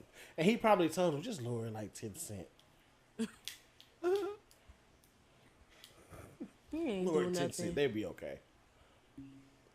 Motherfucker said he was gonna give everybody this big ass, remember all the stimulus money and shit. Yeah. And then he Talking came, about, I'm gonna give, when I get president, everybody gonna get some motherfucking money in this bitch. I'm telling you, it's all about selling the image. They say all this so they can just go ahead and get that, election. They don't do nothing. That's This is America. pretty This is much America. all the presidents sit up They're there and say getting that. paid. This I'm is gonna just America. go ahead and say Obama didn't do nothing, It's the greatest country but in everybody the world. basically support him because he is Obama didn't do black. nothing. Obama Well, he didn't did. or He couldn't do did. nothing. He could. He had the Even if power he to couldn't, do something. he didn't. But he didn't. You know what I mean? What has he done? Because I need an education with what has he done. He still had. I'm not even gonna get it. That's another conversation for another time. But I just want to know, what has he done? A lot of people valued him because he was the first black president. He but wasn't. who was the first black If you president? look on the $2 bill, there's a black president sitting in that. There's a black president. Oh. The very first president of the United States of America was black, but they waited until whatever year it was. I'm gonna have to correct 1774? you, Moody, because Please the go person you see on the dollar bill, his name is Prince Hall. He was the best friend ahead. Go ahead. of Mr. $100 bill.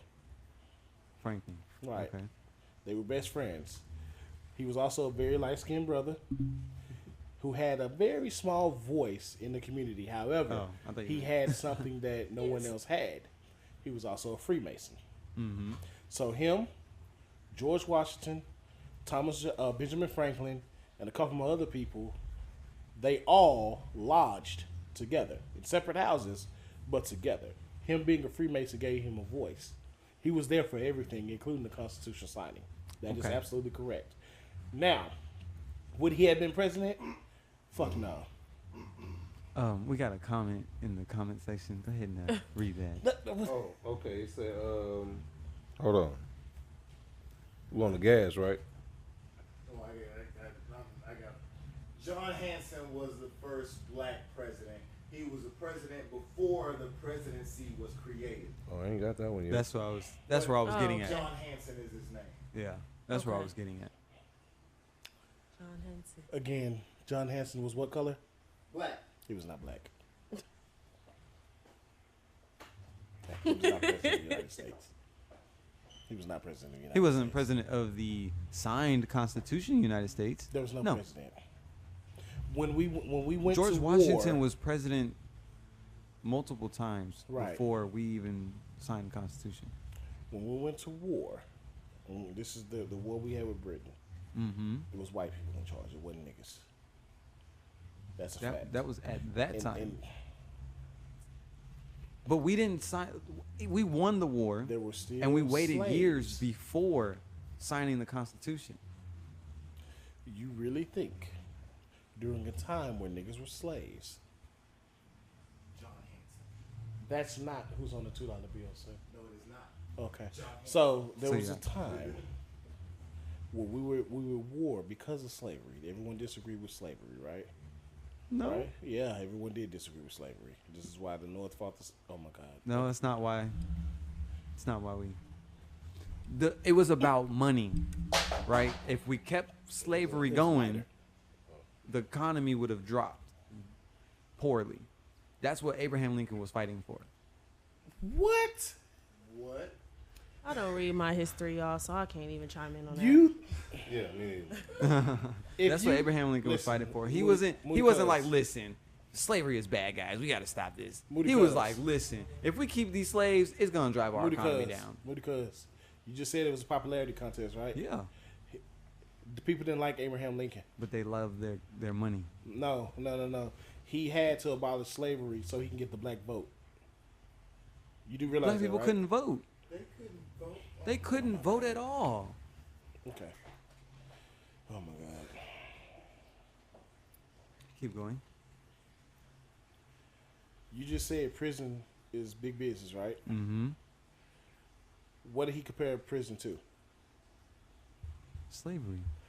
Why would you think that keeping slaves would drive the economy down if slavery today is big business? That's a good question. I'm not even gonna argue that one. That's a good question. Moving along, ladies and gentlemen. Our last topic of the day, we're going to retouch on the episode that the moderator is very familiar with. Where's our moderator? And I don't know if you guys remember this show, but the reason why we're retouching on this show is because the show went crazy. And as you all know, R.N.S., if you didn't know, you're about to learn. R.N.S. is going to be, it always has a running joke. The first season was It Squirt Pee. That was the first running joke of the first season. The second season, it was, do you got bitches? Oh yeah. This season, it is, why you fucking them niggas? And that episode was, I believe, the last episode of the year. And that episode was fucking explosive, to say the least. But the theme of that episode, before the explosion happened, before the why you fucking them niggas, was about dating above your means. So what that meant was you have to be able to date within your line. Like, for example, I think I was there for that.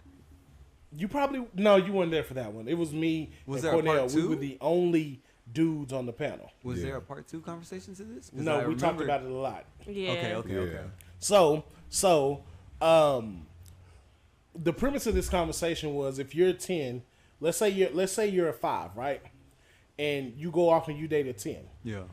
If you're not used to dating 10s, dating that 10 can play on your insecurities because you may not be used to attention she's getting, or part of it could be she has a very successful job. You're not used to the amount of money she's making. It's a lot that plays into that. Now, if you are a 5 and you're used to dating 10s, then it's not going to bother you because you already know what to expect. Same thing with like 10s. If 10s aren't used to dating 10s or other 10s, then it typically the relationship goes wrong. Like I hear women say all the time, they don't want no nigga that feels like they're prettier than them. Was this around like the emergence of like Kevin Samuels shit? Or this is like this was before that? It was, that episode was around that time. Around that, because the girls got mad. You just listen to fucking Kevin Samuels. I swear I was there. You probably was in the crowd. I don't think you were on the show. Because it was me, C West, what's the dude that used to clean up? Oh yeah, I know you're talking about. That guy, Tataji, Shayla. Yep, I definitely wasn't there. Chicago, exactly. So basically, that was the premise of that conversation. We really didn't get a chance to go back into details on that, but here's where we are now. Is it still? I feel like it's still a thing to date above your means. Like you have to find that level ground, and beyond that, it stretches beyond just looks. It goes into financially dating above your means, because you may get somebody that's making great money, but they love to travel and they love to go to fancy restaurants, and they love that wine and dine life because they do that for themselves. Then you come along, I want to date you, I want to take you out on a date. Okay, cool. And you show up and you take her to Luby's. Who the fuck going to Luby's, bro? I thought those were I don't closed. even know what that is. Ain't nothing wrong with Luby's, man. I was about to say, if Luby's still open, I'd go to Luby's. I'm Shit, not hell going to you mean? Luby's. What is that? Unseasoned ass food. What is that? See, that's how I feel. Oh shit. Okay. We owe. we know. That's what it is. At least I didn't say Ryan's. I remember Ryan. Ryan's go How the fuck you corral. remember Ryan's and All not them. Luby's? I know First. both of them. I've only been to Luby's. Okay. So what about? Okay, let's do this. Let's do a real restaurant. Let's go. She's used to taking herself to Capitol Grill. Who? And You know where I eat. you taking her to Don Julio's or Mexican Inn. Yeah, it's fine dining. It is. Capitol Grill. Okay. So that's the lifestyle she's used to. That's where she takes herself. Yeah. I'm gonna go with her. But your money, you can't afford Capitol Grill. I ain't say I was gonna take her out to eat. I said I'm gonna go with her. So you gonna make her pay? Yeah. You see that shit?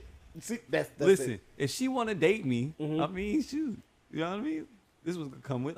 I'm not there yet, but personally, I'm not gonna ask her that. You know what I mean? I'm not gonna be like, hey, I want you to be with me, but you gotta accept what I come with. But what if she says, I appreciate our date, but I don't eat at these places and I don't like their food.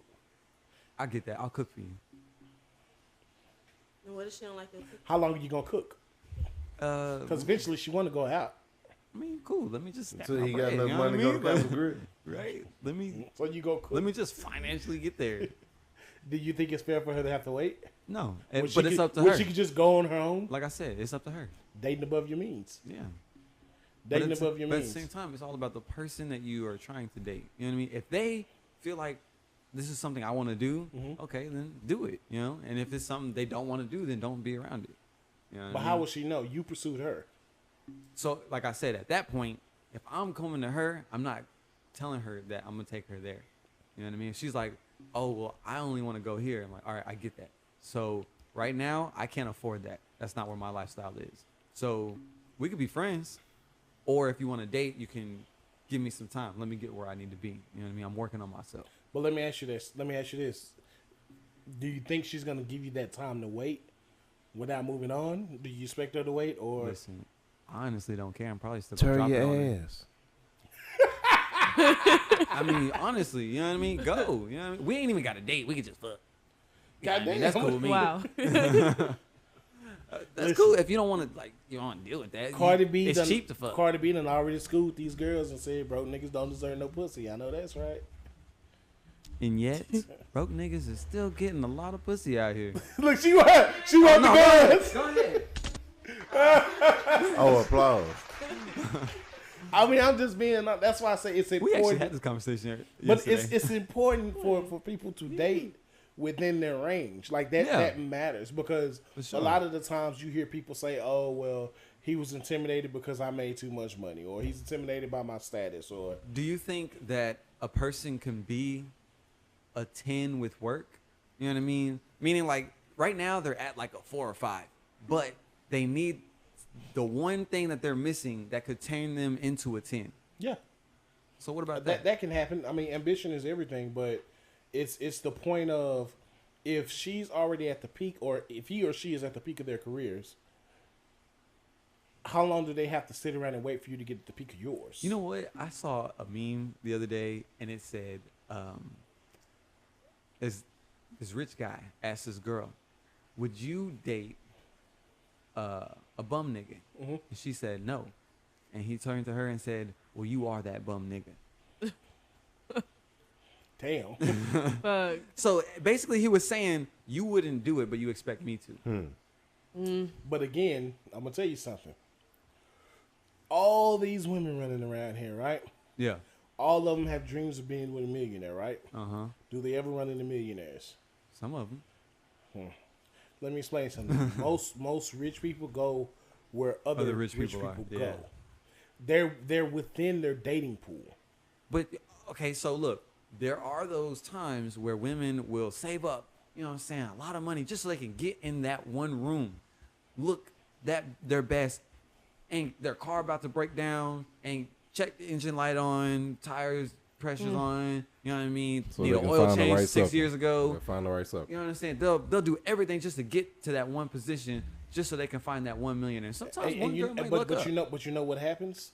The majority of the time, they run into narcissistic men. They run into men that's probably gonna beat on them, or they run into somebody that's gonna want it done their ass because they rich people know when you're not of the same status as them. I mean, you do different things, you do different events. What you doing this weekend? Oh, I'm going to work. Oh, where do you work? It's easy to look up some financial for somebody. Yeah. Let's just be clear. You know, you can go to Glassdoor. What do you do for a living? And go to Glassdoor and just pull it up and get an estimate. I mean, it's that simple. So you just, that's ridiculous. It's a, but I mean, it's a safety guard as well. Yeah, sometimes it is. Because again, rich people, they don't want nobody taking advantage of them. That's You know how I what I feel mean? when I'm be rich. A lot of rich people are introverts, so they don't spend that time like we spend on social media looking at stuff or paying attention to people's pages because they got other shit they doing. Yeah. So they have to do little stuff like that, or they know just by things you're talking about or things you've done if you're in the same class as them. Yeah. If you proclaim that you're in the art, and I start talking about different exhibits that's come to town, you know, the Van Gogh exhibit is here now. You didn't know that? It's been here for like 3 or 4 months. Yeah. And you don't know that, then I know you're lying. Because if you're in the art, that's one of the first things you know. Yes and no. You could be into something, but freshly into it. You know what I mean? So, like, if someone came to me like, "Yeah, I'm into film," and I ask them about a certain camera, like, "Well, I don't really know about this." It's like, okay, well, what do you know? But that's, You know what I mean? see, It's that's like, well, I the thing. just started. Okay, cool. So let me teach you a little something, and from there, would tell me, okay, are you really into this or not? You know what I mean? But that's the exact same thing they do. Because once you start getting into in-depth conversations about things, and there's certain things that you should know that you don't know, they know. They pick up on those signs. And at that point, they got a decision to make where she's trying to calm me. Okay, I'm going to fucking duck you. Or I'm just not going to fool with you no more. I just changed my number. Or every time you call me, I'm busy. Yeah. I'm busy. Yeah. I'm busy. Until the point I just don't pick up anymore. You know, I get that. It's a bumpy road. I feel like a lot of people get their feelings hurt because of the fact that they don't date within their range. I think that happens a lot. And I think also we recognize that someone isn't in our range and we continue to date them anyway because we just feel like, oh, well, you know what? Maybe this person will change. Or you feel like you've put in so much time with this person. Or you feel, the biggest thing, you feel guilty that this person, well, I make way more money than them. Maybe I shouldn't hold that against them. I mean, technically, if we wanted to do something, I could pay for it. That's when the guilt kicks in. And you have to ask yourself, I mean, okay, so let me say this. If you're excellent in money management, right? Like, let's say you make $40,000 a year. And out of that $40,000, you know, all your bills are paid. You know how to save. So you do go on trips. You know, you have a decent vehicle that gets you back and forth, no issues. Like, you're able to produce all that, right? And then you come along and meet somebody, and they make way more money than you, and, you know, they may be able to pay for their trip right now, but you be like, hey, I want to pay this out in pieces. Maybe that can work. Yeah. Maybe it could be a give and take because you're not someone, you make $40,000, but you know how to make it stretch. Yeah. Right? And eventually, you know, maybe that person can motivate you. Hey, man, you got to be more ambitious than what you is. What you do for a living? Do you know that your job equivalates over to this and they pay more money? Maybe that person can motivate you or help you, guide you where you want to be. But if you're not that person, then a lot of people don't want to take they $80,000, $100,000, however much they're making a year, and combine that with your 40. Yeah. Because it really is a combination. If your 40 doesn't improve the lifestyle, except for yours, it improves your lifestyle. Combining it with my 200,000. But if it's not improving the lifestyle, how is that fair to me? Yeah, I get that. Because if I want you to lead, and leading doesn't necessarily mean being the breadwinner or anything like that. But why will I allow you access to my 200,000 and you make a decision for my money? Mm-hmm. How is that fair to me? I get that. How do you manage that? Okay. This is a tough one because I'm thinking from my perspective, not from another person's perspective. Because for me, if I'm talking to somebody who's making money, I'm going to teach them. If they're just working a job and they're making this much money, I'm going to show them how to multiply that money. You know what I mean? Okay, if you do it into this, you can put it into that, and you'll make this much. You know what I'm saying? So up here, I'm where they are financially. You know, they could just be working, making it, earning it, and then spending it. But me, I'm like, all right, I know, I'm gonna teach you how to make it multiple times. But I'm not even there financially. You know what I mean? So if there's that balance, I feel like that could work. So my boss, my old boss, she's no longer my boss. She's my boss in a whole nother job life. Shout out to Lori Lockhart, coldest director I ever met. Lori Lockhart was in the military when she met her husband. She was in the Air Force. He was in the Marines. Cool dude. She became director at Sprint. Y'all out of business. I can say your name now. She was a director at Sprint, right? She made a shit ton of money. You know, everything's good. He was a stay-at-home dad. He retired from the military. He got his retirement check coming in, but he was living the life. But what it provided for her was, she had somebody that shared the same military experiences for her. He was also a bulldog. So whereas she was tough at work, you know, outside of work, he was definitely her protector. But in addition to that, he was her fun bucket. I met him at a retreat. I'm going to go and tell the story because I don't work for you motherfuckers no more. Wow. He was pissy drunk, talking the most shit in the world. So, you know, my mom was in the Army. So, you know, we talking about Army Marines. They used to, back in the Gap, I don't know if they still do it now, but they used to have Army games.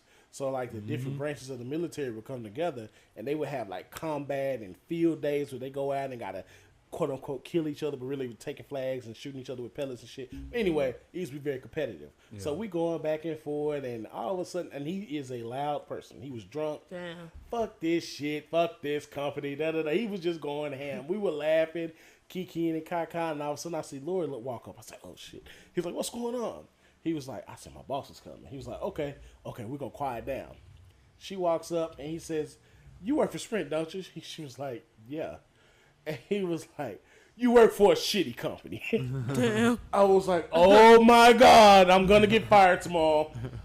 Before I could say anything, she was like, I see you've met my husband. And I was like, oh, shit.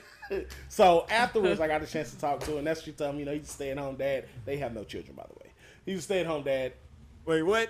Yeah, you heard what I said. That sounds like, wait. They have no children, but Damn, she make, you know, she's the breadwinner and shit, but they just have fun. Like, you know, he retired from the services and that's it. You know, she wanted to work, he didn't want to work. You know what I'm saying? Like, he was just like, I just want to travel and have fun. She was like, well, I want to work, so I'm gonna work. I'm gonna make the money. We can just have fun together.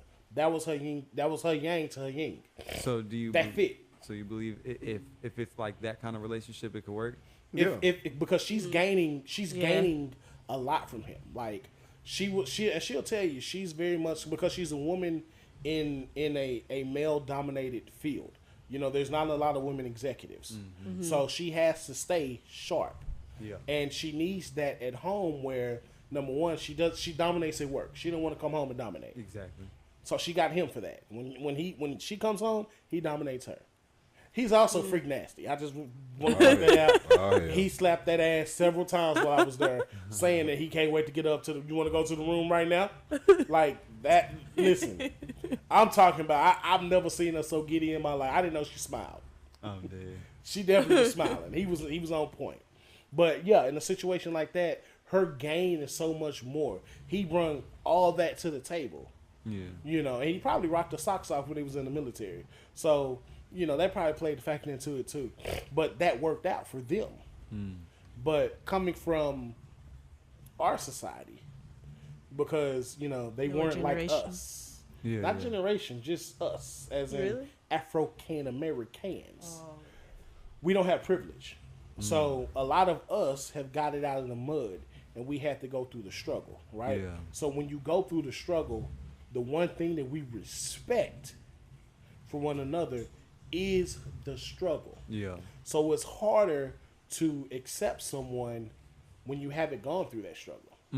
Like they haven't gone through the struggle or they aren't willing to go through the struggle. It's kind of hard to just say, damn, you know, I fought and clawed to get where I'm at. And you ain't even trying to make no motherfucking effort. Like if I include you in on what I got, that's exactly what it is. I'm including you in on what I got. I'm gonna say it like this, right?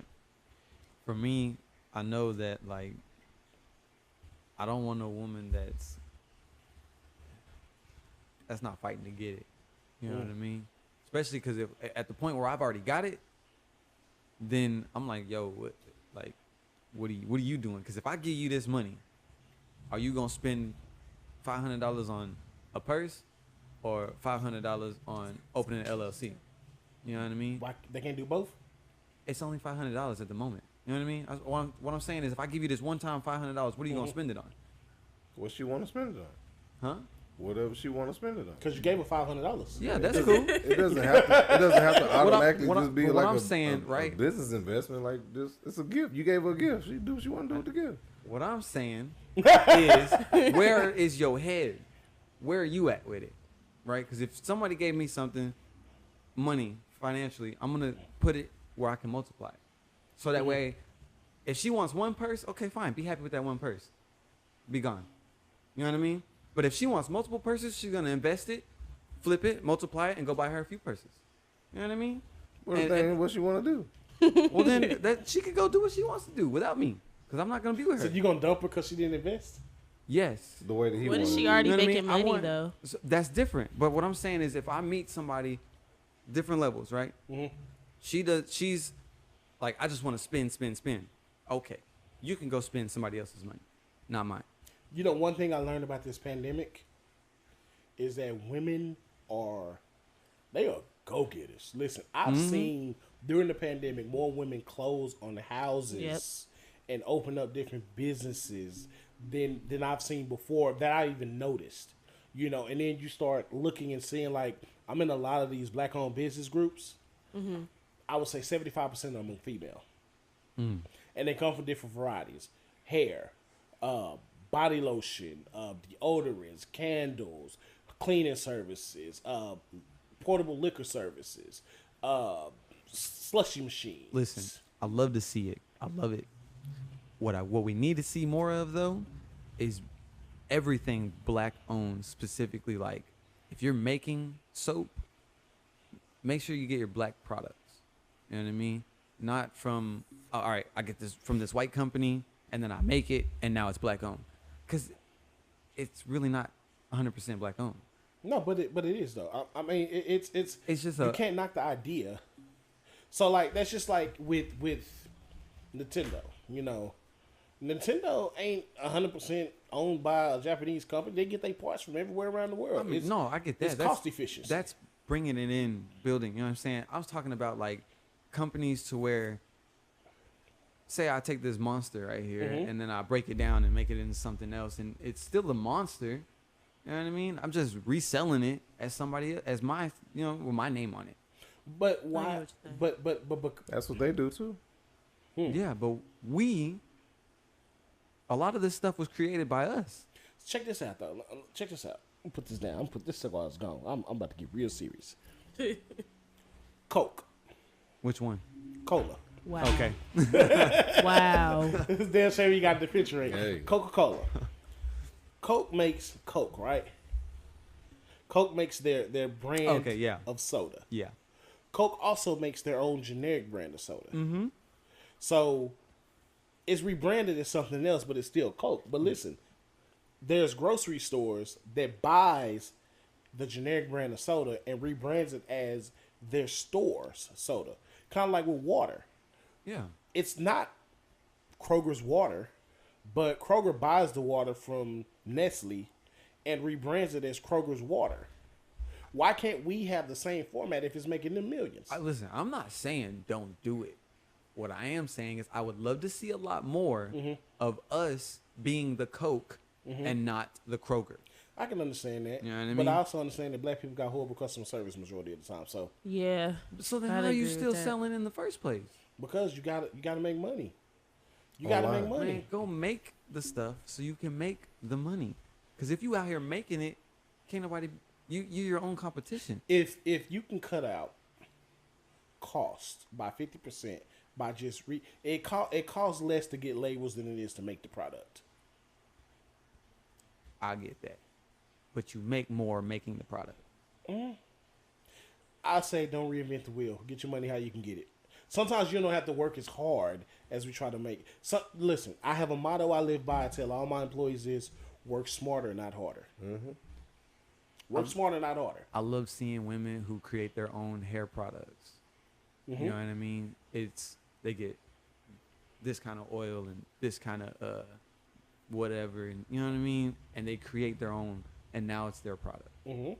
They don't go out and buy this and then take the label off, put their own label on here, and now it's this. You know what I mean? I respect that. For me, just to me, that's a black-owned business. You own almost everything about that. And that's what I love to see, and that's what I'm saying we need to do more of that. You know, if you're gonna be a shirt or a clothing line, make the clothes, or hire somebody to make them for you. But you got to go get the shirts from somewhere. No, you don't. You got to buy materials.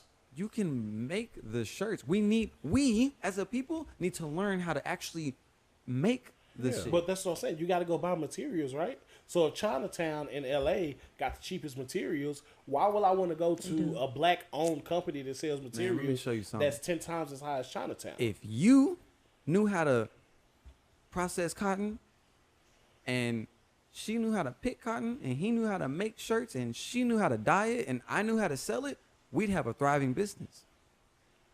And I would never make you make cotton, my black friend. I'm just saying. We are beyond those days. What I'm saying though. He put it in the field though. Yes, he put it in the field. And he said marketing, like, you got the easy. You got her pick cotton. What I'm saying. You see where his mind at. What I'm saying is,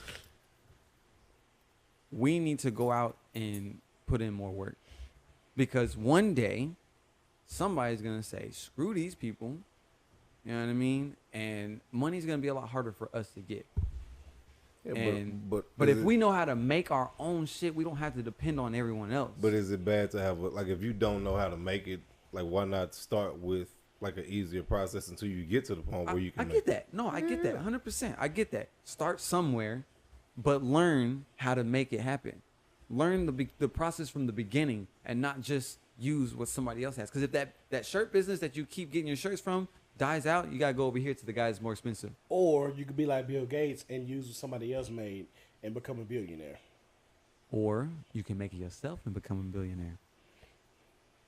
Why do later what you can do now? We live in So- a do it now It society. lasts I have a longer question for when you you. learn how to make it. Does it? It does. Microsoft been around forever. Because if I can teach you, then you can teach her, and she can teach him, and he can teach her, and my business will thrive even after I'm dead. They can do that the other way too. Yeah, but if his business, if I'm getting my product from him, and I'm teaching you how to get your product from him, and his business fails, then we all failed. Why would my business fail if you're consistently getting my product? If you're successful, You can still fail. Your business can fail. Just because we're getting your product, if she's buying your product and he's buying your product, and then somebody else comes in and does a better job and they move over, your business can fail. But that's on me for not doing the best that I can. I get that. It's not about that. It's about the fact that it can fail. But if you're from the beginning creating it, if you're creating everything from the beginning, it's a lot harder to fail. if you have a plan that's already in place. When we wrapping up? We're about to. If you have a plan that's like already in place, 16 different ways, then you don't have to reinvent the wheel. And I think as black people, we have to get out of that. Stop letting everyone convince you that you have to start from scratch when you don't. The blueprints have already been made. Listen. I don't have to go out. I never said start from scratch.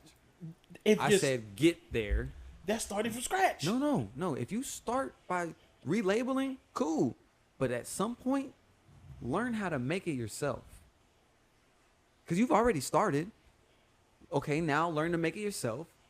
Take your brand, make it authentic, sell it.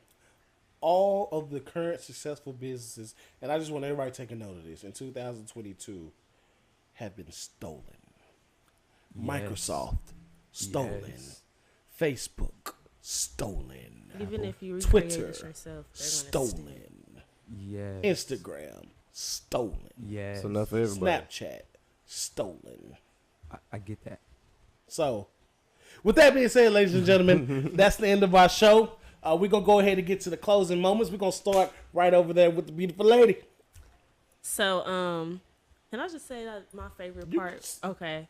So my favorite part was talking about the basically how the justice system was built. Yeah. So I learned a lot from that actually from y'all. So I appreciate y'all for filling me in with the blanks of that. So thank you and have a good night, y'all. My biggest thing is invest in yourself. Give more authenticity. You know what I mean? Give more authenticity, whether it be from relationships or your business. Become authentic as much as you can. I would say just be vigilant. Just go out there and get whatever you aspire to go get, whether it's business, whether it's success in a relationship, whether it's peace, whatever it is. Just be straightforward and be vigilant trying to go obtain that. We talked about a lot here today, America. As I crack my knuckles. One of the things that I want you to understand, especially with the justice system, is that change can happen. Yes. If you know where the change needs to happen at. Yes. See, the way things are set up now is everyone's trying to politic at their local offices. And there's nothing the local state offices can do. They can't change the Constitution, ladies and gentlemen. You're protesting and picketing at the wrong places. And you're giving your vote to the wrong people. You need to start knocking on Congress's door and start protesting them and interrupting things they're doing, interrupting meetings and going to the meetings and having your voice heard. When you start doing that in masses, they don't want you there. They don't want you there. So when you start becoming annoying, change starts to happen. They can make change. Biden's first day in office, he signed a Stop Asian Hate bill, which was kind of funny to me because when you going to stop the nigga hate? But that's a whole nother topic. So things can happen if you push the right button. When it starts affecting their money? Bingo. Dating above your means, I mean, everything needs a level set. And you have to know the perfect situation for you. Biggest take back that we began to touch on was self-eval. When you know thyself, you know what you're looking for, and you will find it. Discover yourself. Whatever God you pray to, whatever you believe in, whatever spirit animal is guiding you, get in contact with that. And in learning yourself, you will learn what you need to love yourself for someone else to love you. And, oh yeah, I almost dropped the clue bomb right there. And as far as, why you fucking them niggas? Damn it, man. I mean, at the end of the day, guys, you choose who you choose. Yeah. Just be careful. Always remember you made that choice. So when the moderator asks you, why you fucking them niggas? And you ain't got no excuses, no reason behind fucking them niggas, look in the mirror because it's on you. Now, with that being said, America, that's our show. Always remember, a gentleman never kisses and tells. And a gangster never fucking snitch. And we out this bitch. Deuces! You want to shout out? Bitches. We're going to shout out to KB, you know what I'm saying? Kaylin B. Sonnies, go on to get your shades, especially if you throw them. Ooh, whoa. Period. We You got a shade, Joe? What the moderator? I know that. That's what's up. Oh, okay. We done. We cut it, Biz. We cut it. I'm telling you. I told Moody Cub that I was gonna come through and wreck shot, and I came through and I wrecked shot. Damn things. Man, what are you telling? Say heavy what? Moderator, go to let me get. Why you fucking them niggas?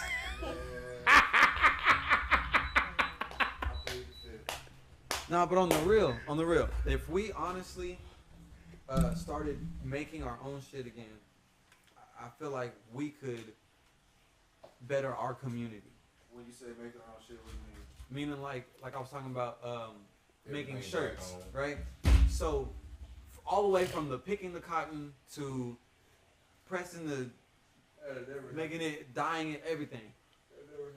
Why? Who you think want to go pick cotton, Moody? Man, listen.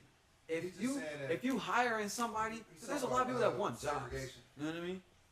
Segregation. Yeah, basically. But all I'm saying is start from the beginning. Start from the core.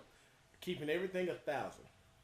1,000. But at that, look, when you buy from others, you rely on others. When you rely on others, sometimes you can lose because of others' loss. Listen, when it comes to good and trades, you will never be able to make real money without white people. You will never be able to make real money without Asian people. When it comes to imports, exports, you need them. Oh, of course. See, when you think locally, just think about this. You may be able to pull that off locally with the right people, right? But what happens when you want to expand? Expansion costs money, right? Expansion means distribution. That means you need to have some connections in these other countries to get into these other stores to accept your product in order to sell. Same thing here locally. If you got a product that you want in these stores like Walmart or Target, you're going to need connections inside of Walmart or Target to sell your product. You cannot make money without the whites, the Jews, or the Asians. It just won't happen. There's not a way around that. Whenever they say Hollywood and all these accountants, they tell you get a Jew, it's a reason for that. Again, a lot of these jokes that people say, they have a lot of truths to them because no matter what you do, no matter what industry you get into, you will not be able to make money without a hand in it that's not brown. I mean, that's just the way the world floats. They started off. We started behind the 8 ball, so all of the businesses were all connected to other races before we were able to create our own businesses. You get what I'm saying? Madam C.J. Walker, she was the exception because white people back then weren't getting perms. We wanted to look like them. We wanted straight hair. We got tired of the nappy hair. So she was able to create a product that didn't belong to them. But guess what? When she wanted to massively produce her product, guess what happened?